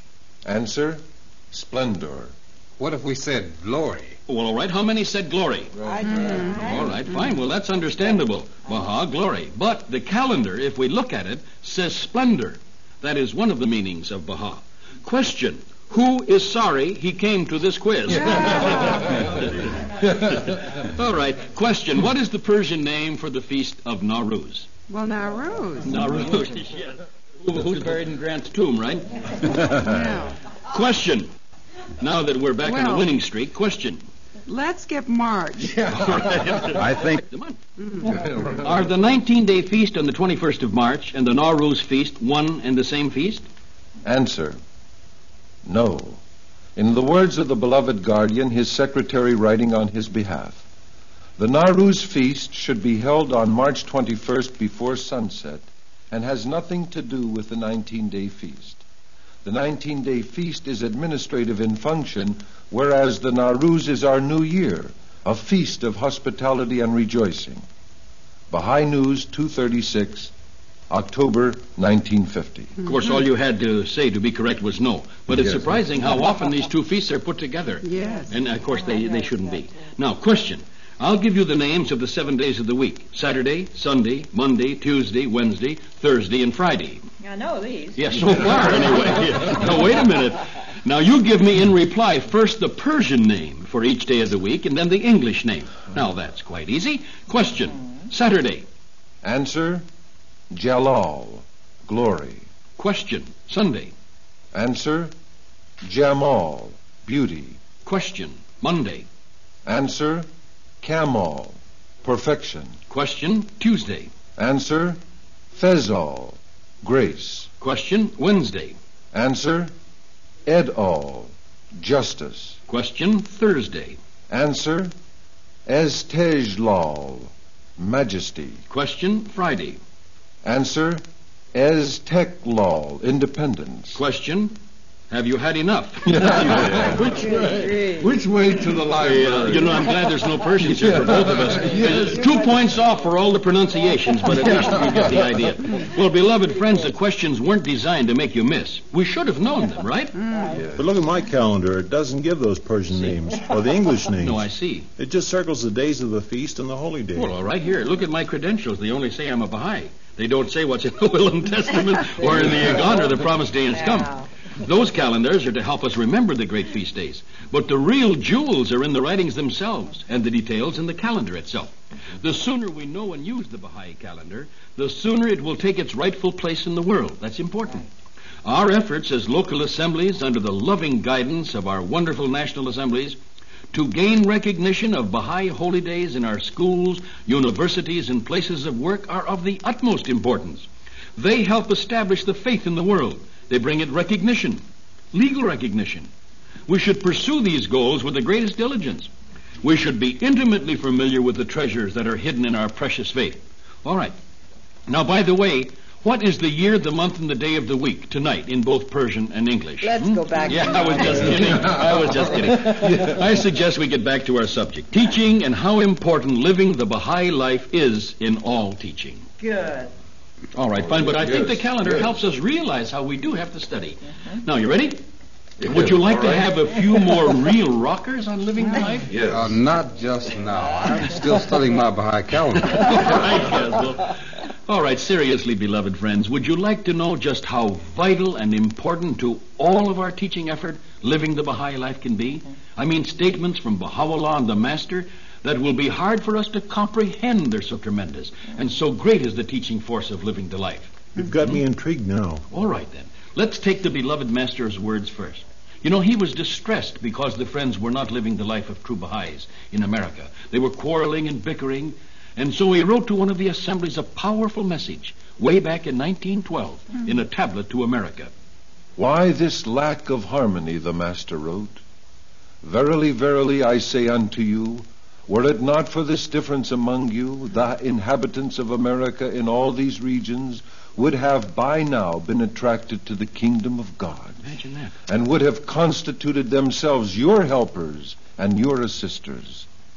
Is it meet that you should sacrifice this most glorious bounty for worthless imaginations? Imagine that. Isn't that tremendous? If the spirit of unity and love in the inner life of the friends prevailed, all of the people of America would have been attracted to the kingdom of God by 1912, 54 years ago. Is this some small thing, then, this living the life? It's the greatest weapon in our armament as the army of Baha'u'llah. It releases a force that the entire world cannot resist, we're told. But that only spoke about America. How about the rest of the world? Listen, beloved friends, to these words of the blessed beauty Baha'u'llah what we could have done if our inner life and our inner ears had listened to his sweet music and we had acted in accordance with his teachings. We have admonished all the loved ones of God to take heed lest the hem of our sacred vesture be smirched with the mire of unlawful deeds or be stained with the dust of reprehensible conduct. We have, moreover, exhorted them to fix their gaze upon whatsoever hath been revealed in our tablets. Had their inner ears been attentive to the divine counsels which have shone forth from the dayspring of the pen of the All-Merciful, and hearkened unto his voice, most of the peoples of the earth would have by now been adorned with the ornament of his guidance. Isn't that awe-inspiring? Not the Americans, but most of the people of the world. Yes. Baha'u'llah says in the Gleanings, pages 240, 241, if our inner ears had listened and been attentive, if we had hearkened to his voice, most of the people of the world would by now be following his guidance by living their life. Beloved friends, can we honestly feel that we've been victorious in the light of his overpowering statements? Really? In those same pages, Baha'u'llah says that he has reserved for himself the hearts of men, and that the keys to unlock all of the hearts, all of them are the believers, his loved ones, who have detached themselves from the world and are living the life. So we begin to see the power and the strength and the unquestioned importance and the utmost immediate urgency of living the Baha'i life if we want to touch the hearts of men. Nothing is as important to the faith and to mankind and to us. You know, in the convention of 1916, Mr. Roy Wilhelm, who was named a hand of the cause by our beloved guardian, he said that Mr. Wilhelm was a saint. Mr. Wilhelm told the convention, he said this, Abdul-Baha said to me in New York in 1912 that if from the beginning we had lived up to the Baha'i principles in New York and had actually delivered the message actively to others, yes, if we had lived and proclaimed only one of the Baha'i principles, it would have made such a spiritual impression that by this time 1/2 of New York City would have become Baha'i. Wow. 1912, 53 years ago, 54 years ago. Now, obviously, tonight is the time to begin, the moment, right now. Because as soon as we improve, no matter how little, the faith improves and the world improves. Yeah. That's the important thing. Yeah. I'd like very much to know exactly what kind of a life it is that Baha'u'llah and the Master and the beloved guardian and our Supreme House of Justice are calling upon us to live. Well, that's a good basic question. And it needs a good basic answer. Yeah, unfortunately, we haven't. We haven't. In the words of our beloved guardian, I recommend to all of you a careful, prayerful study of the Advent of Divine Justice. Yes. It is a loving spiritual textbook on this subject. But let's extract the essence. The Advent of Divine Justice, page 25. Such a chaste and holy life, with its implications of modesty, purity, temperance, decency, and clean-mindedness, involves no less than the exercise of moderation in all that pertains to dress, language, amusements, and all artistic and literary avocations. It demands daily vigilance, and in the control of one's carnal desires and corrupt inclinations. It calls for the abandonment of a frivolous conduct with its excessive attachment to trivial and often misdirected pleasures. It requires total abstinence from all alcoholic drinks, from opium, and similar habit-forming drugs. It condemns the prostitution of art and of literature, the practices of nudism and of companion marriage, infidelity in marital relationships, and all manner of promiscuity, easy familiarity, and of sexual vices. It can tolerate no compromise with the theories and standards, the habits, and the excesses of a decadent age. Nay, rather, it seeks to demonstrate, through the dynamic force of its example, the pernicious character of such theories, the falsity of such standards, the hollowness of such claims, the perversity of such habits, and the sacrilegious character of such excesses. That's quite a challenge, isn't it? Yes, it is quite a challenge, but we should face it with enthusiasm and excitement, now that we know what joys and happiness it brings, not only to us, but to the world, to live the Baha'i life. Baha'u'llah has brought the supreme remedy, the only remedy for the ills of the world. If we do not learn to live the Baha'i life, we become part of the old world order around us, decayed, disillusioned, and hovering on the brink of destruction. Look at it.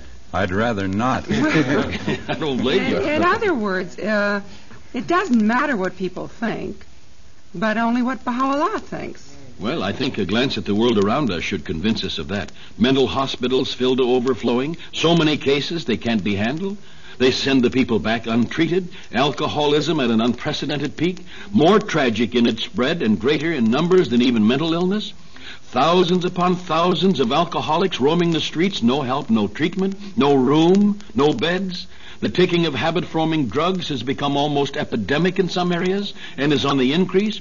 Juvenile delinquency, adult delinquency, murder, rape, arson, embezzlement, lying, cheating. The graph rises with frightening steepness. Crime is unprecedented, divorce rampant. In some states, nearly half the marriages end in divorce. Marriage ties lightly taken, easily broken. Lack of parental control, not the exception but the rule. Suicide, not a monthly or daily thing, but an hour-by-hour disaster in the world. Is this the civilization to which we should look to tell us whether the standards of Baha'u'llah are right or wrong, or too strict or too lofty? And, beloved friends, thank God on bended knee that you're a believer in Baha'u'llah, the unifier of men, the organizer of the planet, the divine physician for this sick and dying society about us. It's true that you hear people, both youth and adults, say when they hear the Baha'i standards of personal life that these are too strict a discipline and not suited to the present day. You will thank God for that, huh? Yeah, I would say so. Because they're reversing the entire current of the present day standards. They are eminently suitable, but they are not popular. They don't go along with the crowd. Why? Because the crowd's going over the precipice. Let's let the beloved guardian's own words answer that question. Tony? It must be remembered, however, that the maintenance of such a high standard of moral conduct is not to be associated or confused with any form of asceticism or of excessive and bigoted Puritanism. The standard inculcated by Baha'u'llah seeks under no circumstances to deny anyone the legitimate right and privilege to derive the fullest advantage and benefit from the manifold joys, beauties, and pleasures with which the world has been so plentifully enriched by an all-loving Creator. Isn't that beautiful? I see the remedy quite clearly. In other words, if the illness is immorality, the remedy is rectitude of conduct.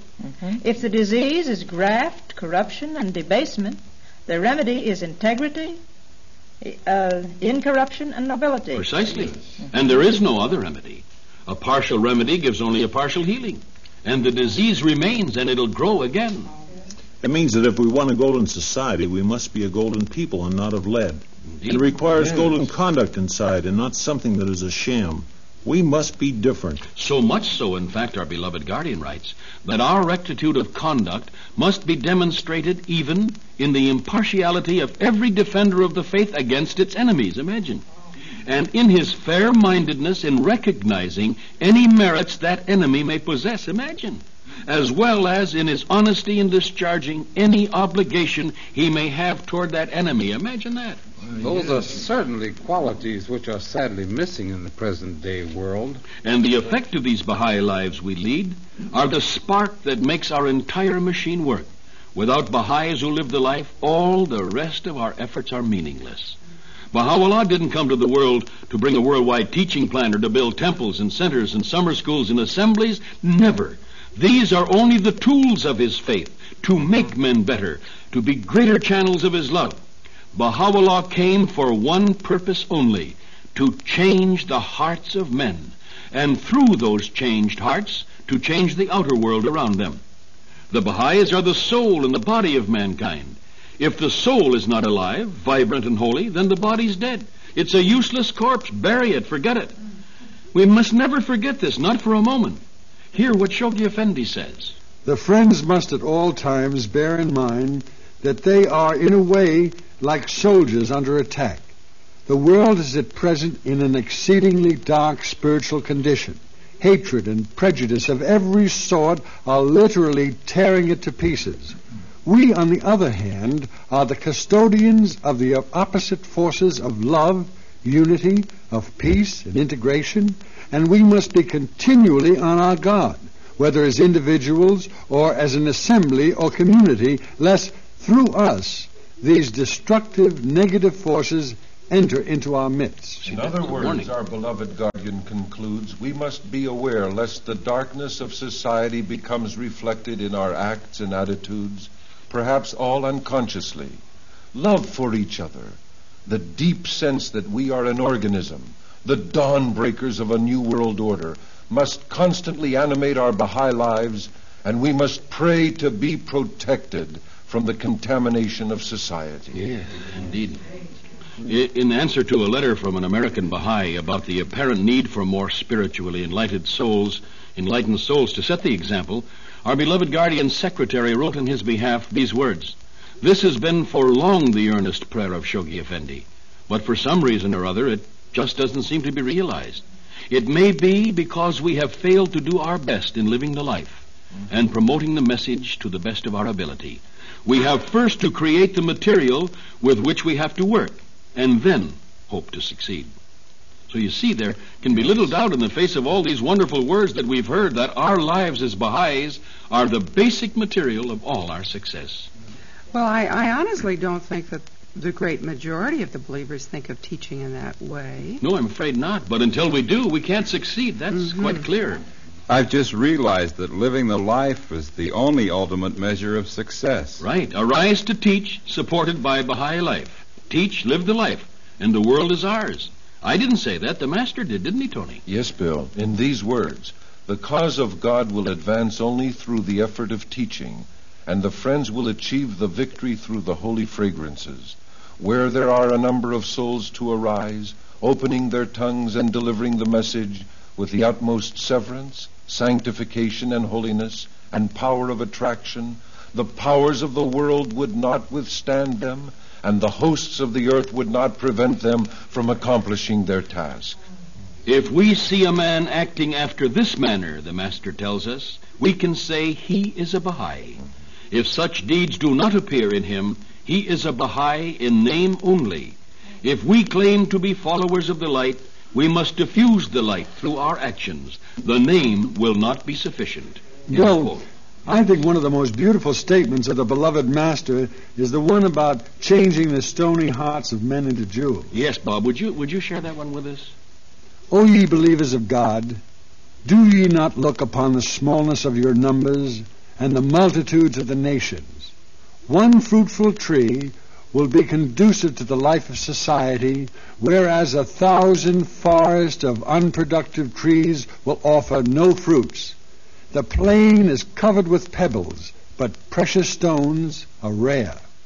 One pearl is better than 1,000 wildernesses of sand, especially this pearl of great price. And our true Baha'i lives are the pearls of great price. I'm sorry, Bob. This pearl of great price is endowed with divine blessings. Ere long, thousands of other pearls will be born from it. When that pearl associates and becomes the intimate of the pebbles, they also all change into pearls. That's very beautiful. It is indeed. And now, just two more brief quotations from Shoghi Effendi on the vital importance of our personal lives in the success of teaching. Then we'll turn to the most moving words of all, those of Baha'u'llah. Our beloved guardian writes, "If we relax in our purpose, if we neglect the varied opportunities given us from time to time to live the Baha'i life and demonstrate it, we are not merely failing in what is our most vital and conspicuous obligation, but are thereby insensibly retarding the flow of those quickening energies which can alone ensure the vigorous and speedy development of God's struggling faith." And this final loving guidance from our beloved guardian. As material affairs go from bad to worse in the world, the confidence, optimism, love, and hope of the believers will, by force of contrast, shine out as an ever brighter beacon, leading the people to the path of truth, the way laid down by God, which alone can guide them into the promise of the future. The characteristics of the Baha'is will be that which captures the attention of their citizens. Just one more, Bill? Yes, of course, Bob, with pleasure. For certainly there's no subject spoken of more forcefully or often in all of our writings. And how is it that we haven't seen it clearly before and arisen with courage and conviction to first change ourselves and then with that on-rushing help of God to change all men? What is it that the beloved guardian said you'd like to share with us, Bob? When the Baha'is permit the dark forces of the world to enter into their own relationships within the faith, they gravely jeopardize its progress. It is the paramount duty of the believers, the local assemblies, the national assemblies, to foster harmony, understanding, and love amongst the friends. All should be ready and willing to set aside every personal sense of grievance, justified or unjustified, for the good of the cause, because people will never embrace it. People will never embrace it until they see in its community life mirrored what is so conspicuously lacking in the world: love and unity. Beautiful. Question: does anyone doubt for a moment that the most important thing is to live the life? Answer: Naru. Which freely translated is no. Oh, it's wonderful, yes. Well, that's all right. I'm deeply grateful for this study class. It certainly penetrates right to the heart of the reason why we became Baha'is. Right. Yes. As a matter of fact, to the very reason we were created by God in the first place. And more important, I think even, we learn how to be happy in this unhappy world. For when a man is out of touch with God, he is living more in the animal world than the human world. But when he's in touch with God, he's serene and tranquil and at peace with himself, inwardly untroubled. What is it the Master says about this, Tony? Abdu'l-Baha writes, "A material man lets himself be wearied and harassed by little things, but a spiritual man is always calm and serene under all circumstances." Lovely. All this is really the story of the personal search for the Holy Grail all over again, isn't it? Yes. And every human heart longs for such a miracle, to be such a person, to find such a treasure. Yes, all of us. The Master also wrote, "No man can be happy without God, though he may not know why he is miserable." Well, beloved friends, the truth is, man wasn't created by Almighty God and placed on this earth just to let his animal nature dominate him. Man is a noble being, the highest creation of God. We were not destined to be drunkards, dope addicts, criminals, perverts, prejudiced haters of our fellow men, liars, cheats, and tyrants. And yet look at the condition of the world. It's the despair of its leaders, religious and secular alike. In the midst of the increasing darkness and degradation are thousands of souls hungering for something better, longing for the sweet-smelling fragrances of holiness. Believe me, the Master said so, Baha'u'llah said so, the beloved guardian said so, and Baha'u'llah is their only hope. We are their only hope. Now either we'll arise and become these loved ones of Baha'u'llah, or we too shall be rolled up with the old, discarded, tottering, useless order of the past.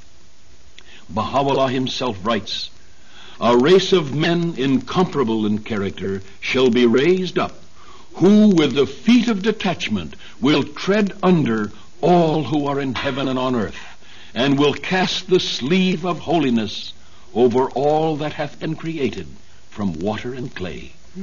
Beloved friends, are we that race of men? Will we seize our chance before it's too late? I sincerely hope that we are. The time has come, certainly, for us to make every effort. We have to change. We're always wanting to change the world, and the sad truth is we'll have to change ourselves first. But that's not a sad truth. That's a happy truth. You know, imagine the bounty we have. We have the chance. That's the bounty. We know what's wrong, and we have Baha'u'llah to help us. And imagine the hours and hours of consultation at local assembly level that can be devoted to creative planning when the assemblies no longer have a long agenda of personality troubles, marital difficulties, personal behavior problems, and so on. Think of the hours our national assemblies can devote to leadership and inspiration, to inspiring us to win every goal of the 9-year plan of our supreme universal house of justice. Bill, it looks as though we just have time enough for those words of Baha'u'llah which you promised us. All right, Bob. Well, beloved friends, we sincerely hope that your study class, those of you who are listening, will continue, and that you'll share this tape recording with all the friends in your community and with the nearby groups and the isolated believers. and that every valiant warrior of Baha'u'llah's army will make a fresh, rededicated effort to change the one thing that is entirely under his own control, his own life, his precious life, upon which a sad, sick, and disillusioned humanity depends. May these words you're about to hear of the Blessed Beauty cheer us on our way and assure us of the victory, if only we will arise and make the effort.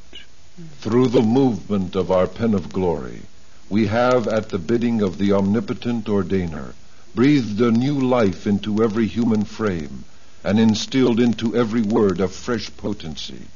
All created things proclaim the evidences of this worldwide regeneration. Arise, O people, and by the power of God's might, resolve to gain the victory over your own selves, that haply the whole earth may be freed and sanctified.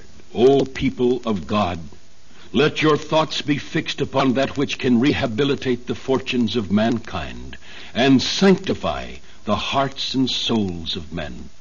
This can best be achieved through pure and holy deeds, through a virtuous life and a goodly behavior. This verily is the commandment which this wronged one hath given you, and the first choice of his unrestrained will for every one of you. How sad if any man were in this day to rest his heart on the transitory things of this world. Arise and cling firmly to the cause of God.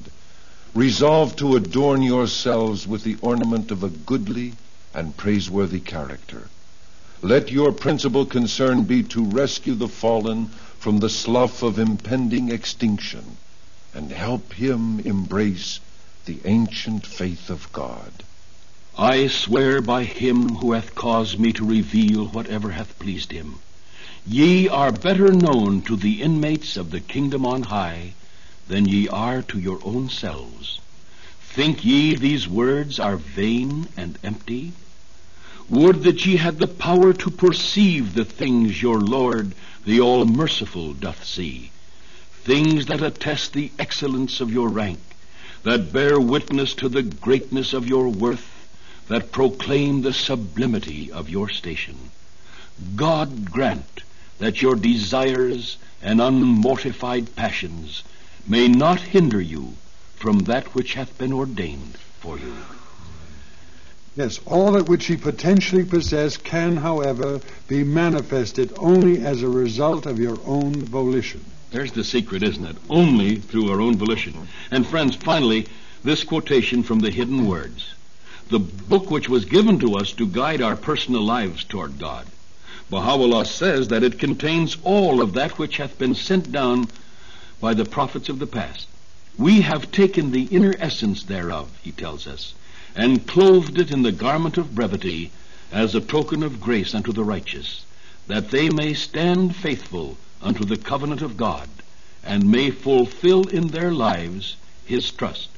So you see, all that we need will be found within its precious covers. Baha'u'llah closes that book as we close this appeal to you with these challenging words. I bear witness, O friends, that the favor is complete, the argument fulfilled, the proof manifest, and the evidence is established. Let it now be seen what your endeavors in the path of detachment will reveal. In this wise hath the divine favor been fully vouchsafed unto you. All praise to God, the Lord of all the worlds. So it's up to us, isn't it? You have been our guest at a study class on the significance of living the life. It was conducted by Hand of the Cause William Sears, who was assisted by Anthony Lease, a member of the Auxiliary Board. This is Robert Quigley speaking for all our participants and hoping that your discussion will continue and that as a result, wonderful and immediate benefits will come to your Baha'i community as well as to every single individual believer enlisted under the banner of the Radiant Army of Baha'u'llah.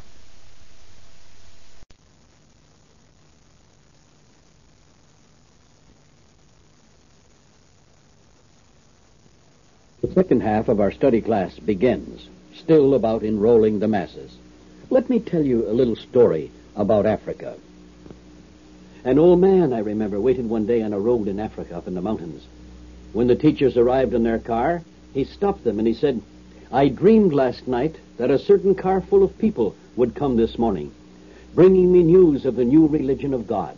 Are you the people?" Well, you tell me, was this man prepared? I mean, how long would he have to study, and how many books would he have to read before he was ready to accept Baha'u'llah? The Blessed Beauty picks out many souls before we ever get to them. They're prepared souls waiting for us, and in a flash they accept him. The beloved Master said of Lua Getzinger, mother teacher of the West, that Baha'u'llah had chosen her when she was still a child, running barefoot through the fields near her home in Hume, New York. How long would we require her to study and be deepened before opening the doors of paradise to her? But Lua Getzinger was a brilliant woman, you might say. I mean, what about the simple souls, though, the more primitive peoples or underprivileged ones, the uneducated ones? Can they enter as quickly and safely? Well, let's see. Let's get an infallible answer from our beloved guardian.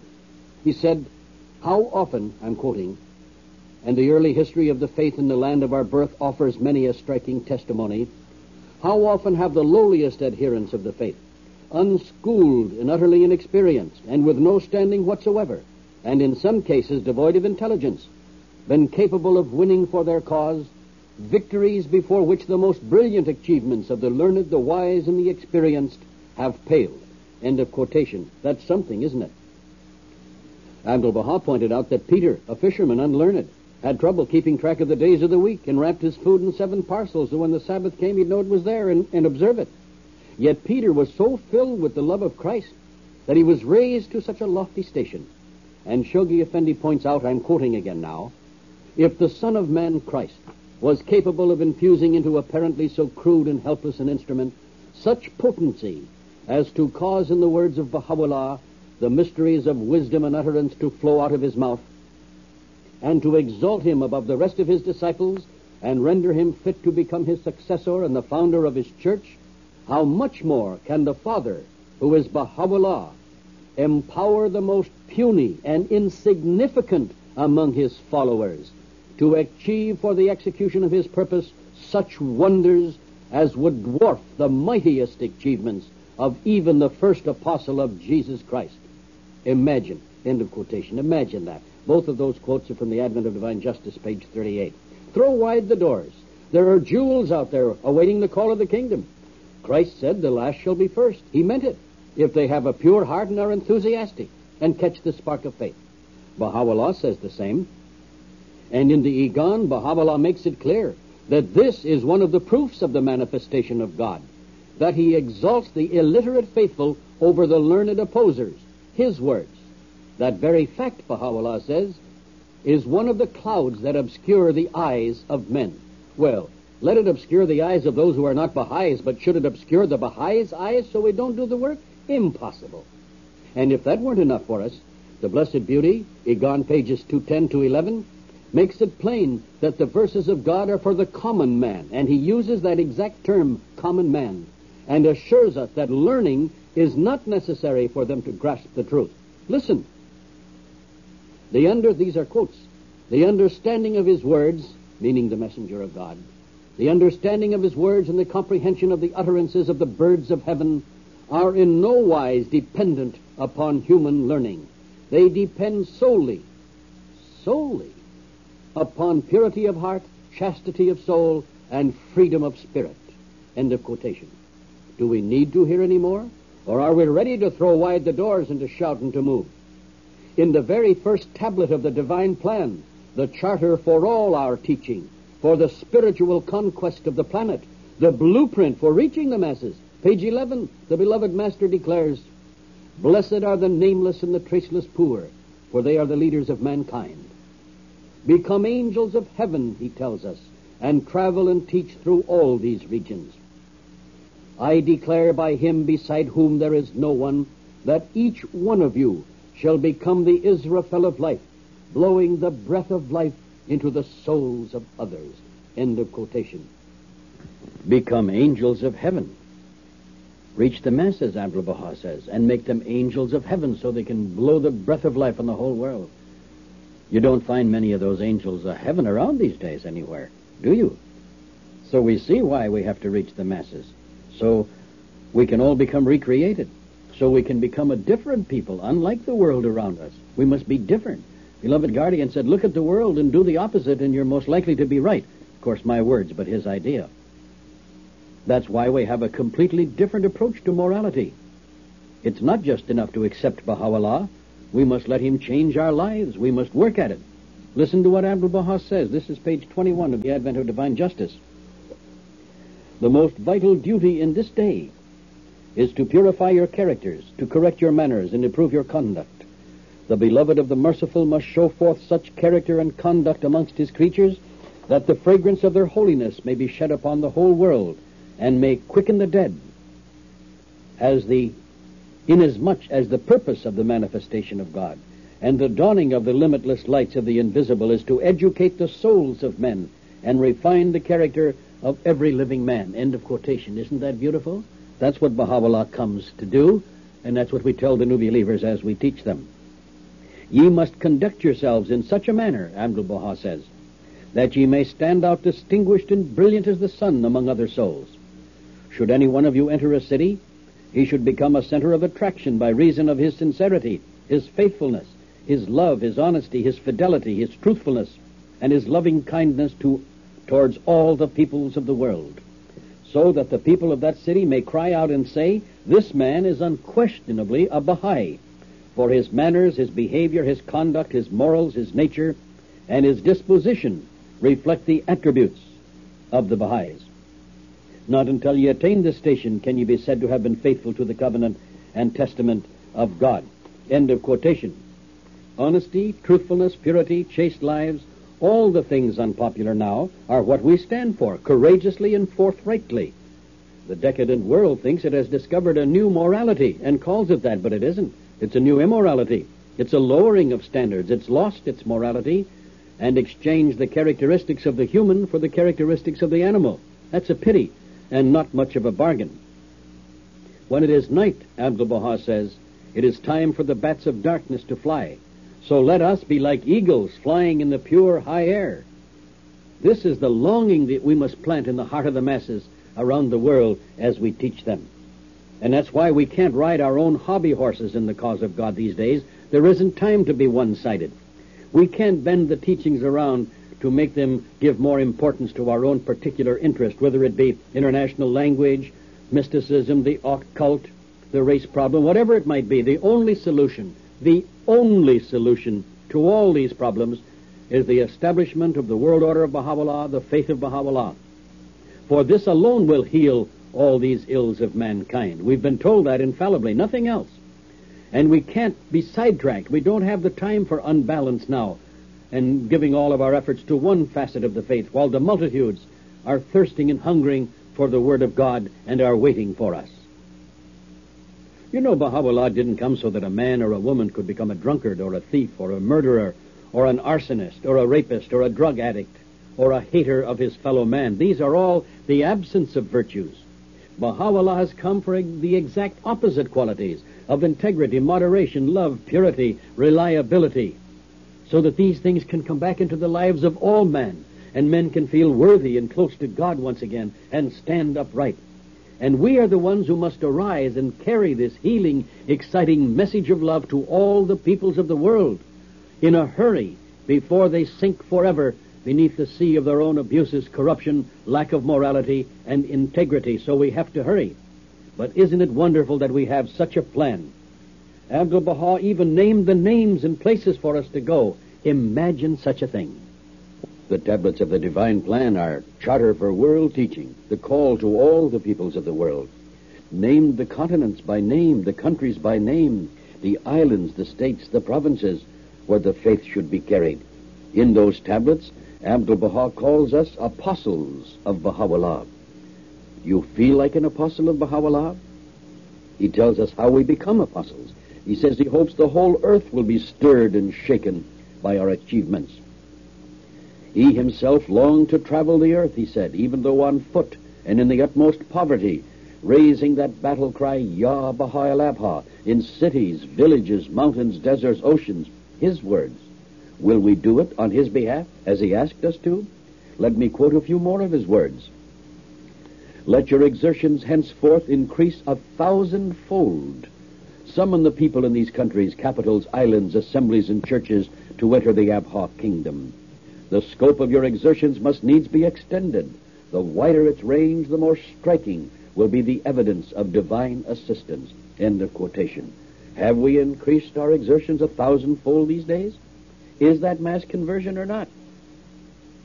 That he's talking about. And the beloved guardian, Shoghi Effendi, makes it clear that our very spiritual life, our spiritual destiny, depends upon our fulfilling Abdul Baha's words and carrying the faith of Baha'u'llah to every corner of the earth. Why are ye silent? Shout. Why are ye sitting? Move. Abdul Baha's words, as I'm sure you know by this time. What problems, what sorrows and sufferings, and what a great number of conflicting attitudes about mass conversion we would be able to avoid if only we would follow these divine infallible counsels from the beloved guardian, our universal house of justice, and as presented to us by those heroic generals of the 9-year plan, our national spiritual assemblies. And what's more, the work would never be slowed or halted. We would avoid going to the two extremes and would meet in that middle ground of loving unity and enthusiasm. And then we'd consult on how to do it and not on how not to do it. And perhaps then, and only then, the one hope for the peoples of the world would not be withheld from them by us. We, the only ones who hold in the palm of our hand the destiny of mankind, we hold there the life-saving medicine for the ills of the world for which they are dying and weeping in despair all around us while we debate the issues. Do you think the world is going to get better if we don't do the things we're told to do? Do you? Do you think we're too small in numbers and insignificant to make any historical change, so what does it really matter? Would you like to hear some infallible words on the subject of you and me and the world? Listen, Shoghi Effendi, grandson of the Master, great-grandson of the Promise of all ages, descendant of the Bab, he's talking to us. This is his secretary writing on his behalf, and he tells us, the world, with all the various calamities that have befallen it, will be completely ravaged and its civilization demolished if the Baha'is do not come to its help and imbue it with the spirit that Baha'u'llah has brought into the world. End of quotation. Is that ambiguous? Is there anything about that that's not clear? Our civilization will be demolished. It will be completely ravaged if we, the Baha'is, do not come to its aid. We, the Baha'is, the handful that we have now, or maybe the masses of believers that we can bring into the faith if we arise and serve, the multitudes who could assist us. You tell me which way it would work best. Let me go on. Same quotation from the same infallible source, Shoghi Effendi. Listen. The economic factions, political parties, national hatreds, racial prejudices, and religious antagonisms will continue to bring about devastating wars. Not troubles or difficulties, devastating wars. Those are my words, sorry. Back to the quotation. Devastating wars until the spirit of the cause permeates the heart of man and its universal teachings pull down the existing barriers. Let me interrupt there for a moment. Permeates the heart of man. Does that sound like a few thousand in each country, or does it sound like the masses? And then the beloved guardian tells us, quote, let us be reminded of our duty by the misery we see around us, and arise for the prosecution of our noble duty. End of quotation. Arise for the prosecution of our noble duty. Apparently we didn't set the world on fire, even though we had the only remedy for the ills of man, and only our faith could rescue the world and the nations. Over 20 years later, the beloved guardian called to us again. During that 20 years, we averaged far less than 500 new Baha'is each year in a land approaching 200 million people. And the other Baha'i nations of the world did no better, or even less. We, the most privileged people in the world, with an infallible remedy that took only the will and spirit to arise if we wanted the victory, did not achieve it in those days. It was even then within our reach, the beloved guardian said.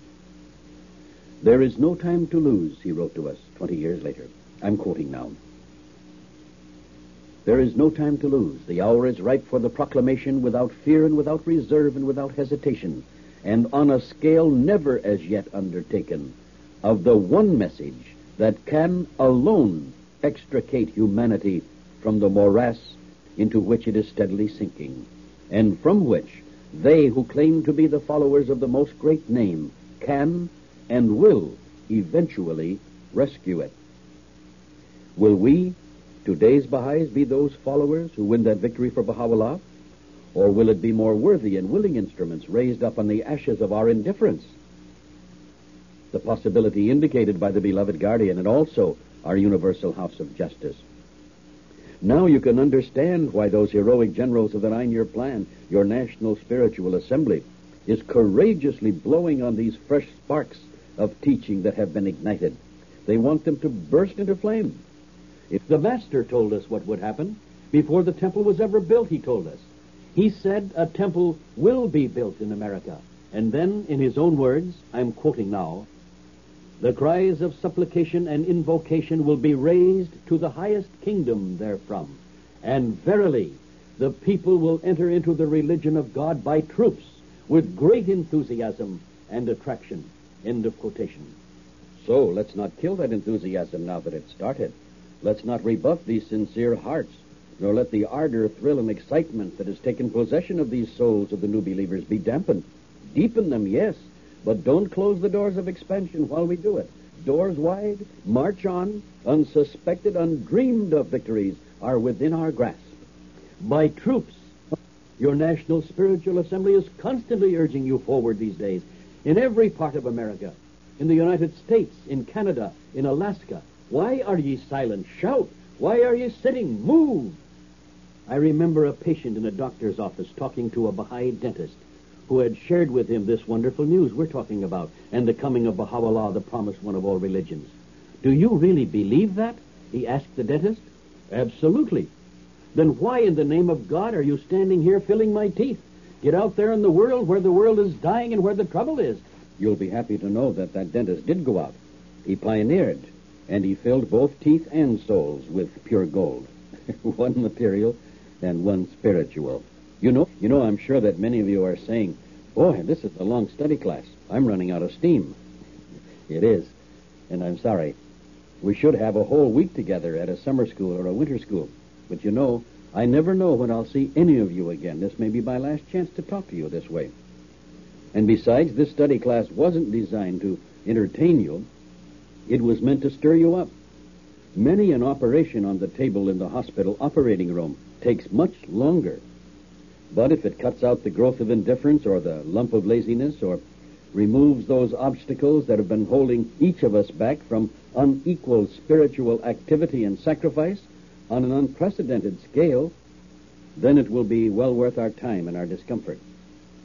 The only anesthetic I can administer is the breath of the Holy Spirit. I had hoped that would see you through right to the end. Would you like another infallible whiff? Okay. Baha'i Administration, pages 42, 43. Let us be on our guard, so the Master continually reminds us from his station on high, lest too much concern in that which is secondary in importance, and too long a preoccupation with the details of our affairs and activities make us neglectful of the most essential, the most urgent of all our obligations, namely to bury our cares and teach the cause, delivering far and wide this message of salvation to a sorely stricken world. To his valiant combatants on earth, who at times may feel disheartened, our ever-victorious commander, Abdul-Baha, gives us the following assurance. O ye servants of the sacred threshold, the triumphant hosts of the celestial concourse, arrayed and marshaled in the realm above, stand ready and expectant to assure victory to that valiant horseman who with confidence spurs on his charger into the arena of service. With such inspiring words as these, are we to remain any longer unmoved and inactive? His trumpet call resounds on every side and summons us to service. Are we to tarry and hesitate? His voice is calling aloud from every land. Let us march on, unfettered and unafraid, and fulfill our glorious destiny. End of quotation. Feel better? So we have everything we need at hand in each of our lives. We don't have to be told anything more. All we have to do is get up and do what we've already been told.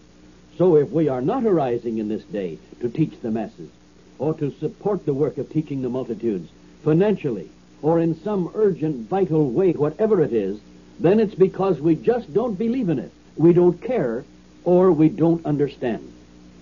But I feel sure after this fireside study class, there's no reason why we should not understand. You don't have to be glamorous or have worldly advantage or wealth or fame or learning. Good if you have them, but you don't need them. Not if, and this is a matter of dedication and sincerity, if you allow yourself to be fed by that celestial strength and those hidden springs, then nothing can prevent you from winning the greatest victories beyond the wildest dreams of your own imagination.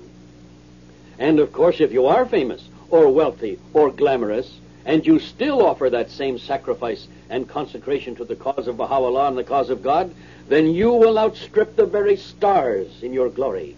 And the contribution you can make to the future happiness and security and welfare of mankind will live in history. Now, is that a goal in life worth striving for or not? I mean, how lucky can we get? Shoghi Effendi tells us that the cause of God won out over its enemies and opposers because, let me quote his own exact words, because its animating breath had been quickened by that spirit which is born of God, and on which all success, wherever and however it be sought, must ultimately depend. End of quotation. That spirit is here with us today, surrounding us, looking for instruments. When my wife Marguerite Sears was on pilgrimage, the beloved guardian told her that this power of the Supreme Concourse had been accumulating because it was so little used, surrounding us everywhere, looking for instruments, and we haven't been calling upon it. Is this the day? I mean, where are the pioneers? Where are the settlers, the traveling teachers, the contributors, the heroes, the heroines, who are ready to don the armor of Baha'u'llah's love and march out from here and enroll the masses? Are they here today? Stop me. Tell me, yes, they're here today, and they're planning to go out as quickly as possible. Well, it was time to stop for another respite anyway. We're now about midway through the second half of our study class, so let's take another 10-minute break to let it all settle down inside into our inner being.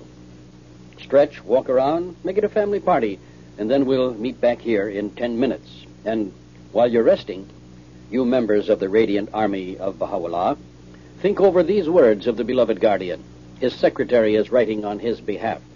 And then discuss among yourselves, with each other, whether the world is going to get better or worse. I'm quoting now. The friends must at all times bear in mind that they are, in a way, like soldiers under attack. The world is at present in an exceedingly dark spiritual condition. Hatred and prejudice of every sort are literally tearing it to pieces. We, on the other hand, are the custodians of the opposite forces, of love, of unity, of peace and integration. And we must be continually on our guard, whether as individuals or as an assembly or community, lest through us these destructive negative forces enter our midst. In other words, we must be aware lest the darkness of society becomes reflected in our acts and attitudes, perhaps all unconsciously. Love for each other, the deep sense that we are an organism, the dawnbreakers of a new world order, must constantly animate our Baha'i lives, and we must pray to be protected from the contamination of society which is so diseased with prejudice. End of quotation. See you in about 10 minutes.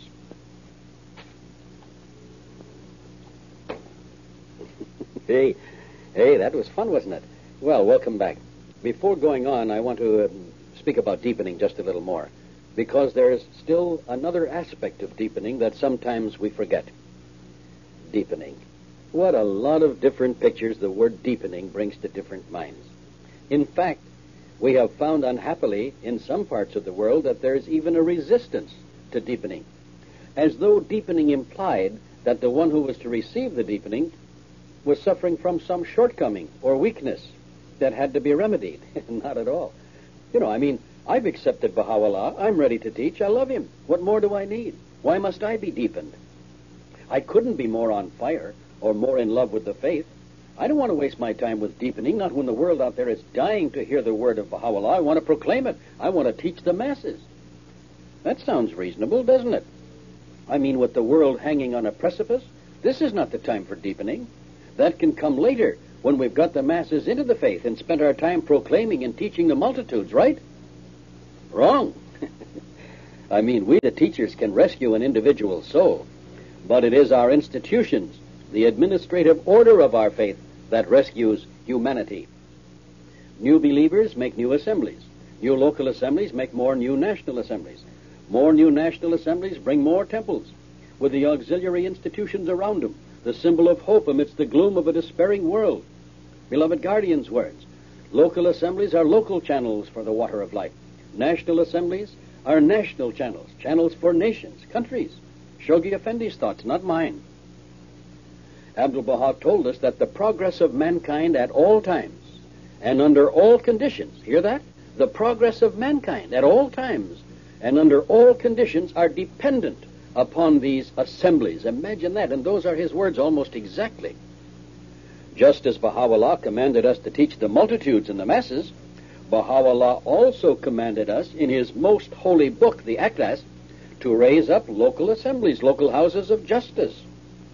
That's why we have locality goals and assembly goals in our plans. The masses entering the faith are the foundation for these world healing bodies. Not individual healing bodies, world healing bodies. They are not the final stage of the work, these new believers. They are the beginning stage. Their destiny is to be bricks in the mighty houses of God that are being raised up all over the world at Baha'u'llah's divine infallible command. Baha'u'llah says in his own words about these assembly meetings, and I'm quoting him now, at this meeting they, meaning the members, they should feel as if they were entering the presence of God, inasmuch as this binding command hath flowed from the pen of him who is the Ancient of Days. The glances of God are directed toward this assembly. End of quotation.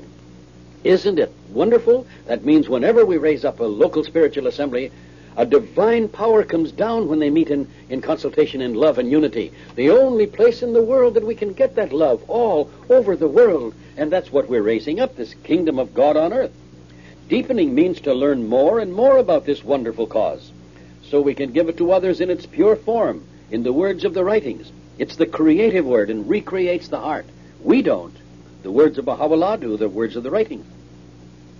If we were to enter the university, would we feel that we had no need of deepening? That all we had to do was accept and be enrolled, and then we had our degree? I doubt it. The same is true of the cause of God.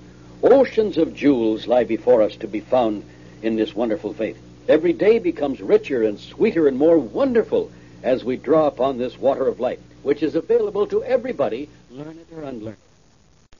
It is of no value in itself. It's a weakness, not a strength. Ignorance is the absence of knowledge. Yet those who have been deprived of the opportunity to gain knowledge and to have education should not feel saddened, because this gift we are finding in these days of mass teaching, this gift is that they have a pure heart because of their simplicity, their suffering, the deprivation of their lives.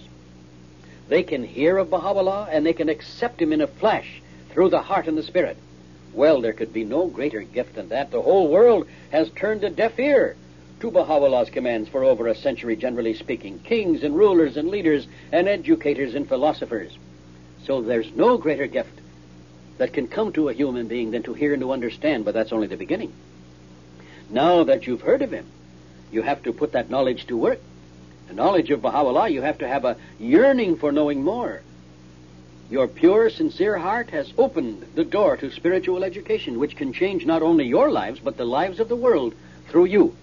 Words of the beloved guardian, his thoughts. So that ignorance, you see, proved a blessing, didn't it? But only a temporary blessing. For it must now be replaced by the rich knowledge and learning of the cause of God. which has been opened to you. You see, if these new believers can read, fine. If they can't, then the teachers must bring them the pure word and the teachings of Baha'u'llah in oral form. No longer is there any excuse to be deprived of this knowledge and the history of the faith which will inspire and guide and encourage them, as the beloved guardian said. Baha'u'llah, the Blessed Beauty, has told us all that knowledge is dependent upon a knowledge of God and His manifestation. These new believers have that, and it's the beginning, so rejoice over it, and then teach them more and deepen them in the cause of God. They should learn everything they can about His laws, His teachings, His principles, His administrative order, the history of the faith, His commands for our personal life. Otherwise, although they have been invited to the house of God where the banquet of Baha'u'llah is being staged, unless they get in through the door of deepening to know and understand the gift, they will never have the food. That's deepening. And it's a sweet, wonderful, and exciting thing, and we shouldn't deprive ourselves of its wondrous bounty. And we should have just as enthusiastic big mass teaching conferences and big mass deepening conferences, both side by side, for one is not more important than the other, and we must give it that impetus, that excitement. Otherwise, there will always be this great disparity that leads to unhappiness, to sadness, to misunderstanding, and deprives the lovers of God and the lovers of mankind of the healing word of the Blessed Beauty. And that's the last thing I'm going to say about deepening. If you can't pioneer or travel or leave your present job or home, don't worry. You can do something equally as important if you do it on a basis of sacrifice. You can contribute more generously, far more generously, not from the surplus or what's left over, but from what you really need for yourself. In that same spirit of sacrifice has sent that pioneer living alone in some far-off land under the most adverse and difficult of circumstances. Just as the time is short, frighteningly short, for all of us to arise and teach and bring in the masses, it is also alarmingly short for those of us upon whom the burden of contributions and giving rests. For us, too, undoubtedly, there is an appointed time, as Baha'u'llah said, after which it'll be too late. That means the rich, the middle class, and the poor all must sacrifice from their resources, each according to his means, but each without exception, however wealthy or however impoverished, however old a Baha'i or however new a Baha'i. That is the spiritual law of happy, serene living. That's how we conquer the world. Let us hear the words of our beloved guardian on this subject. I'm quoting now from his World Crusade message of July 1954. This challenge, so severe and insistent and yet so glorious, faces no doubt primarily the individual believer, on whom in the last resort depends the fate of the entire community. Without his support, at once wholehearted, continuous, and generous, every measure adopted and every plan formulated by the body which acts as the national representative of the community to which he belongs is foredoomed to failure. The world center of the faith is paralyzed if such a support on the part of the rank and file of the community is denied it. The author of the divine plan himself is impeded in his purpose if the proper instruments for the execution of his design are lacking. And listen to this now. I'm interrupting here, because these are words, the infallible fulfillment of which hangs over each one of our heads. Shoghi Effendi continues, the sustaining strength of Baha'u'llah himself, the founder of the faith, will be withheld from every and each individual who fails in the long run to play his part. End of quotation. What a frightening thought. And this power of heaven, what about that? What about this spiritual force of the supreme concourse that always surrounds us and helps us toward the victories? Shoghi Effendi says, and I'm quoting again, the unseen legions, standing rank upon rank, and eager to pour forth from the kingdom on high the full measure of their celestial strength, are powerless unless and until each potential crusader decides for himself and perseveres in his determination to rush into the arena of service, ready to sacrifice his all for the cause he is called upon to champion. End of quotation.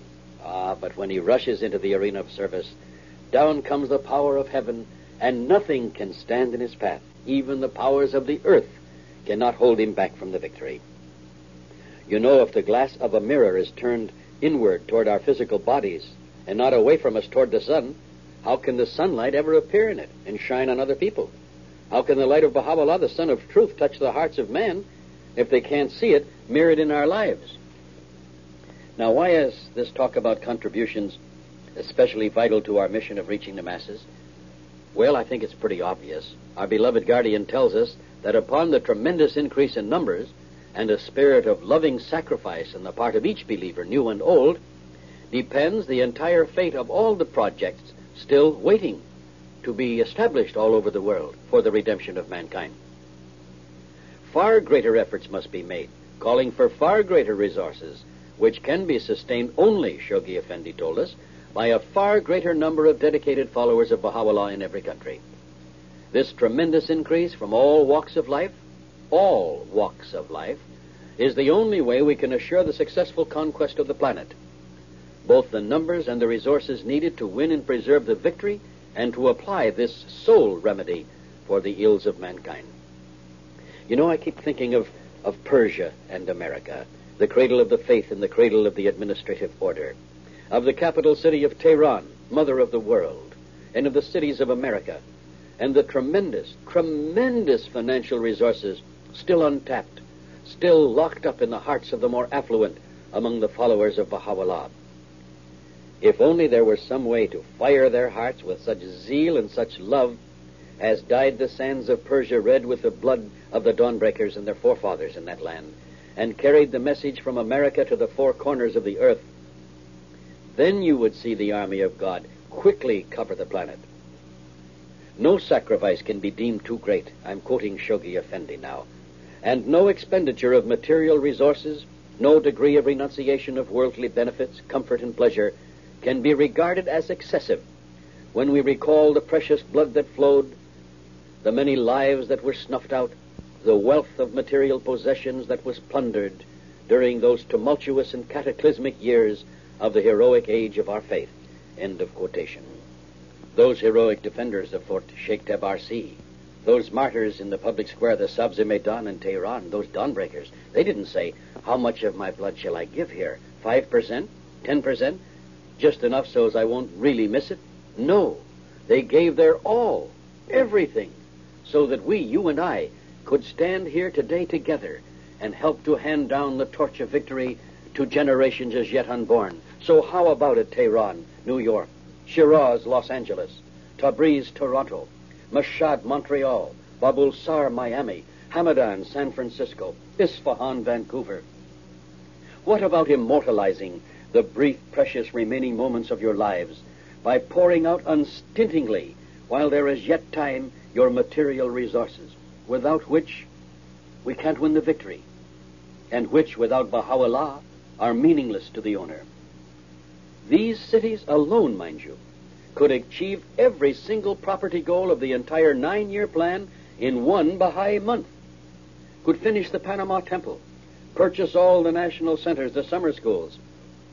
Every single physical goal of the 9-year plan could be won easily by next Rizwan through this sacrifice, even on a humble scale, by these richly endowed believers so materially blessed by Baha'u'llah, founder of their faith.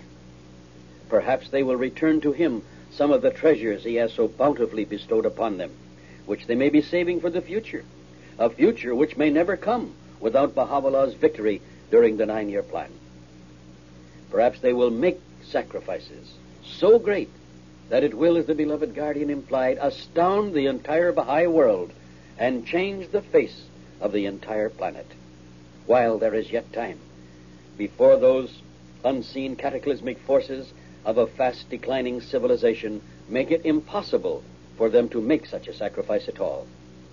No wonder our beloved guardian wrote these words, that it was imperative for the individual believer, and I'm quoting his exact words, particularly for the affluent, the independent, the comfort-loving, and those obsessed by material pursuits, to step forward and dedicate their resources, their time, their very lives to a cause of such transcendence that no human eye can even dimly perceive its glory. Let them resolve instantly and unhesitatingly to place, each according to his circumstances, his share on the altar of Baha'i sacrifice, lest on a sudden, unforeseen calamities rob them of a considerable portion of the earthly things they have amassed. End of quotation. That day will come, beloved friends. Who knows? It could be tomorrow, next week, next month. Astonish the world. Immortalize your lives. Sacrifice and live forever in the history of the cause of God and in the hearts of your friends and of your families. Sacrifice now today while there is yet time. Do you think I have forgotten you, the loved, the underprivileged, the poor in India, or the masses in Africa, or you in Latin America, or you in the islands? Never. Perhaps you can do what those in the cradle of the faith, in the cradle of the administrative order, have yet failed to do in the way of noble sacrifice. The contributions from the poor, our beloved guardian, and our universal house of justice tell us, however small, are a mighty river of life when combined together. What is more, the Supreme Concourse takes the money given in such sacrifice and consecrates it. Those resources, however limited, can win glorious victories because the powers of heaven direct them.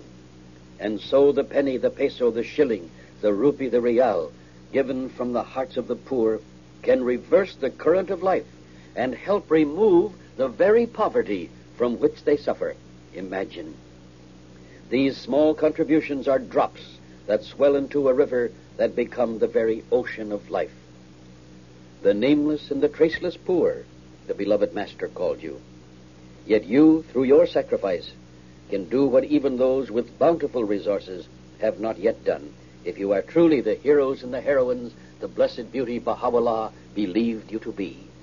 Imagine the precious, glorious opportunities we have lost in the past. Let us not lose another single hour. We could have changed the world by now. We could have changed the world by now. I think we'd be quite a different people if we'd review these things in our own mind each day, because we are Baha'u'llah's accelerators, not his brakes. In the name of God, is it any wonder that Abdul-Baha's report in Mahmud's diary should say while he stood at the rail of the steamship Celtic after leaving the United States, "One must ride in the ship of God, for this life is a stormy sea, and all the peoples of the earth, that is over 2 billion souls, will drown in it before 100 years have passed. All except those who ride in the ship of God. Those will be safe." End of quote. It's a pilgrim's note. You'll find Abdul-Baha's words quoted in an article in the Current Baha'i World, page 1187. But are we getting the masses into that ship of God? Are we? Are we really? Isn't it time that those of us who are alive and full of his love today should trumpet out his call to the masses and open Baha'u'llah's ark of salvation to all the suffering multitudes, so they may enter the safety of the ship of God before the winds of the mighty onrushing hurricane drowns out the sounds of our voices and we can only cry out, "I'm sorry, it's too late." Let us listen to Baha'u'llah's own words, Gleanings, pages 319 through 320. Quoting, "O my friends that dwell upon the dust, he who is the best beloved is come. Let all eyes rejoice, and let every ear be gladdened. Take heed lest ye forfeit so precious a favor. Beware lest ye belittle so remarkable a token of his grace. Night hath succeeded day, and day hath succeeded night, and the hours and moments of your lives have come and gone, and yet none of you hath for one instant consented to detach himself from that which perisheth. Bestir yourselves that the brief moments that are still yours may not be dissipated and lost. Even as the swiftness of lightning your days shall pass, and your bodies shall be laid to rest beneath a canopy of dust. What can ye then achieve? How can ye atone for your past failure?" End of quotation. Now is the time, beloved friends. Arise, bring in the masses. Will we prevent millions and millions of our suffering, unhappy fellow human beings from entering the ship of God because we are silent and don't shout, because we are sitting and don't move? It's nearly 130 years since the faith began. 5 infallible sources of guidance have lighted our path. The Bab, Baha'u'llah, twin messengers of God. Abdul-Baha, the mystery of God. Shoghi Effendi, the sign of God on earth. The universal house of justice, source of all good, freed from all error. 2 holy messengers, and this great world-redeeming order. And yet we, after nearly 130 years, have attracted this pitiful handful of the peoples of the earth. I know we can't prevent the faith from conquering the world. We never should be discouraged. It will conquer the world. It's divine, and it cannot fail, the beloved guardian told us. But he said that we, because of our timidity, our complacency, our apathy, our faint-heartedness and neglect, we, the present generation of Baha'is, can fail. Shoghi Effendi told us that. The House of Justice repeated it in one of their Rizwan messages. Others will take up our tasks administering to the needs of society if we don't arise. We can't stop the victory eventually. We can slow it up, and we can delay it. And undoubtedly, if we do, there is an appointed time for us, the Baha'is, just as relentlessly and remorselessly as Baha'u'llah said there was for all mankind. Others in the future will take up our tasks. Others who will not be of our like and who will take from us the kingdom of God, the most beautiful, tender, fragrant, sweet, and wonderful thing ever given to a people at any time in the history of the world. And we, with the deaf, the blind, the indifferent world around us, will be rolled up with the old world order. And a new, different order of Baha'is will be rolled out in our stead, who will win the victory for the blessed beauty by the purity of their lives, the consecration of their hearts, and the ardor of their service. Is it any wonder the beloved Master would entreat us repeatedly, "Why are ye silent? Shout! Why are ye sitting? Move!" And there's only one way. We must bring in thousands and thousands and thousands and thousands and thousands of believers into the cause of God. Not tomorrow or next week or next month or next year or surely after Rizwan, but now, right bang on now. Do you agree? Well, beloved friends, I'd like to repeat as I'm coming to the end now those wonderful words of our beloved guardian about our supreme universal house of justice. Wherever I go, I never fail to share these with the friends. They're so important, so we'll know who those men are on the side of that mountain and what is happening there in the mountain of God. And therefore we'll know who we are as the followers of Baha'u'llah. We'll understand unmistakably that source of immediate guidance, power, and majesty that guides us. You know the same love, honor, and service which the hands of the cause of God rendered to our beloved guardian, the sign of God on earth, we now offer unhesitatingly to our supreme universal house of justice, and we are sustained by their love, their kindness, and their guidance. I am paraphrasing the beloved guardian's words. May they be burned into our hearts in letters of gold upon tablets of chrysolite, for the world has never seen their like. The mighty edifice, the universal house of justice, will be erected, raising high its noble frame above the world of existence. The unity of the followers of Baha'u'llah will thus be realized and fulfilled from one end of the earth to the other, and the living waters of everlasting life will stream forth from that fountainhead of God's world order upon all the warring nations and peoples of the world, to wash away the evils and iniquities of the realm of dust, and heal man's age-old ills and ailments. Through it, the universal house of justice, the ardent hopes of the people of Baha will be realized. Through it, the pillars of the faith on this earth will be firmly established, and its hidden powers be revealed, its signs shine forth, its banners be unfurled, and its light shed upon all peoples. Then, with the coming of the universal house of justice, will all our cherished hopes and aspirations be realized. The tree of our endeavors bear fruit, and the hidden powers of the cause of our Lord be fully manifested. And then will be unveiled before our eyes the inauguration of an era, the like of which has never been witnessed in past ages. Well, aren't we lucky?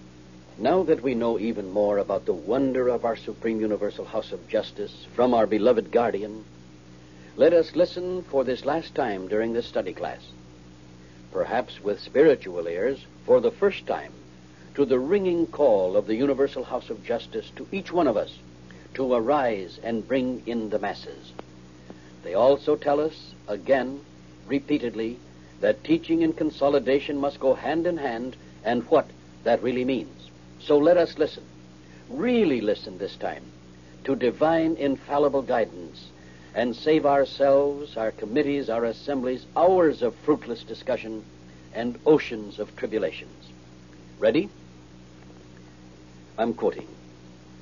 Every individual follower of Baha'u'llah, as well as the institutions of the faith at local, national, continental, and world levels, must now meet the challenge to raise the intensity of teaching to a pitch never before obtained in order to realize that vast increase called for in the plan.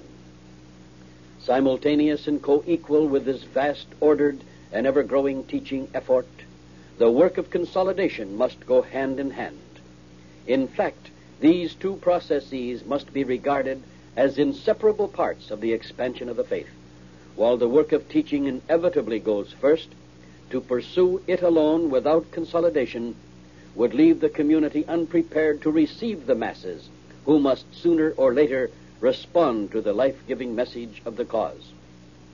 From this vital, this ever-present need, attention must at no time be diverted, nor must it be under any circumstances neglected or subordinated to the no less vital and urgent task of ensuring the outer expansion of the Baha'i administrative institutions. A proper balance between these two essential aspects of its development must, from now on, as we enter the era of large-scale conversion, be maintained by the Baha'i community. Consolidation must comprise not only of the establishment of Baha'i administrative institutions, but a true deepening in the fundamental verities of the cause and in its spiritual principles, understanding of its prime purpose in the establishment of the unity of mankind, instruction in its standards of behavior in all aspects of private and public life, in the particular practice of Baha'i life in such things as daily prayer, education of children, observance of the laws of Baha'i marriage, abstention from politics, the obligation to contribute to the fund, the importance of the 19-day feast, and opportunity to acquire a sound knowledge of the present-day practice of Baha'i administration. Now, it seems, we may well be entering an era of the longed-for expansion of our beloved faith. Mankind's growing hunger for spiritual truth is our opportunity. As humanity plunges deeper into that condition of which Baha'u'llah wrote, to disclose it now would not be meet and seemly, so must the believers increasingly stand out as assured, orientated, and fundamentally happy beings, conforming to a standard which, in direct contrast to the ignoble and amoral attitudes of modern society, is the source of their honor, strength, and maturity. It is this marked contrast between the vigor, unity, and discipline of the Baha'i community on the one hand, and the increasing confusion, despair, and feverish tempo of a doomed society on the other, which, during the turbulent years ahead, will draw the eyes of humanity to the sanctuary of Baha'u'llah's world-redeeming faith. The constant progress of the cause of God is a source of joy to us all, and a stimulus to further action, but not ordinary action. Heroic deeds are now called for, such as are performed only by divinely sustained and detached souls. End of quotation. Are the heroes and heroines here today who will arise to perform those heroic deeds? Has the time at last come? Has it come at last? And finally, beloved friends, these tender words from our beloved guardian, who is always the source of joy and inspiration to the hands of the cause of God. He is the sun, and we are but the moons to his sun, and without him we are less than the dust. We have no light of our own. We take our light from him. We are the remnants of his overshadowing cloak of tenderness and love to all of us. So I'll close with these words of his to each one of us. Now is the time to set aside, nay, to forget altogether, minor considerations regarding our internal relationships, and present a solid, united front to the world, animated by no other desire but to serve and propagate his cause. with hearts cleansed from the least trace of suspicion, and filled with hope and faith in what the spirit of love can achieve, we must one and all endeavor at this moment to forget past impressions, and with absolute goodwill and genuine cooperation unite in deepening and diffusing the spirit of love and service that the cause has thus far so remarkably shown to the world.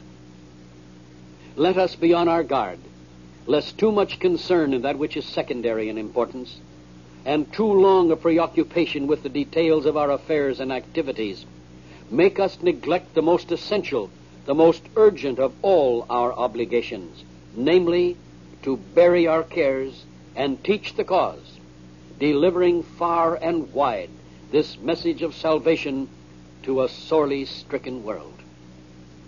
Let us pray to God that in these days of world-encircling gloom, when the dark forces of nature, of hate, rebellion, anarchy, and reaction are threatening the very stability of human society, when the most precious fruits of civilization are undergoing severe and unparalleled tests, we may all realize more profoundly than ever that though but a mere handful amidst the seething masses of the world, we are in this day the chosen instruments of God's grace, that our mission is most urgent and vital to the fate of humanity.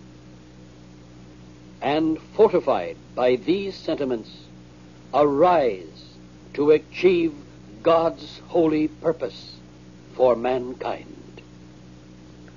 Goodbye, until we meet again, face to face in some far off or nearby pioneering post.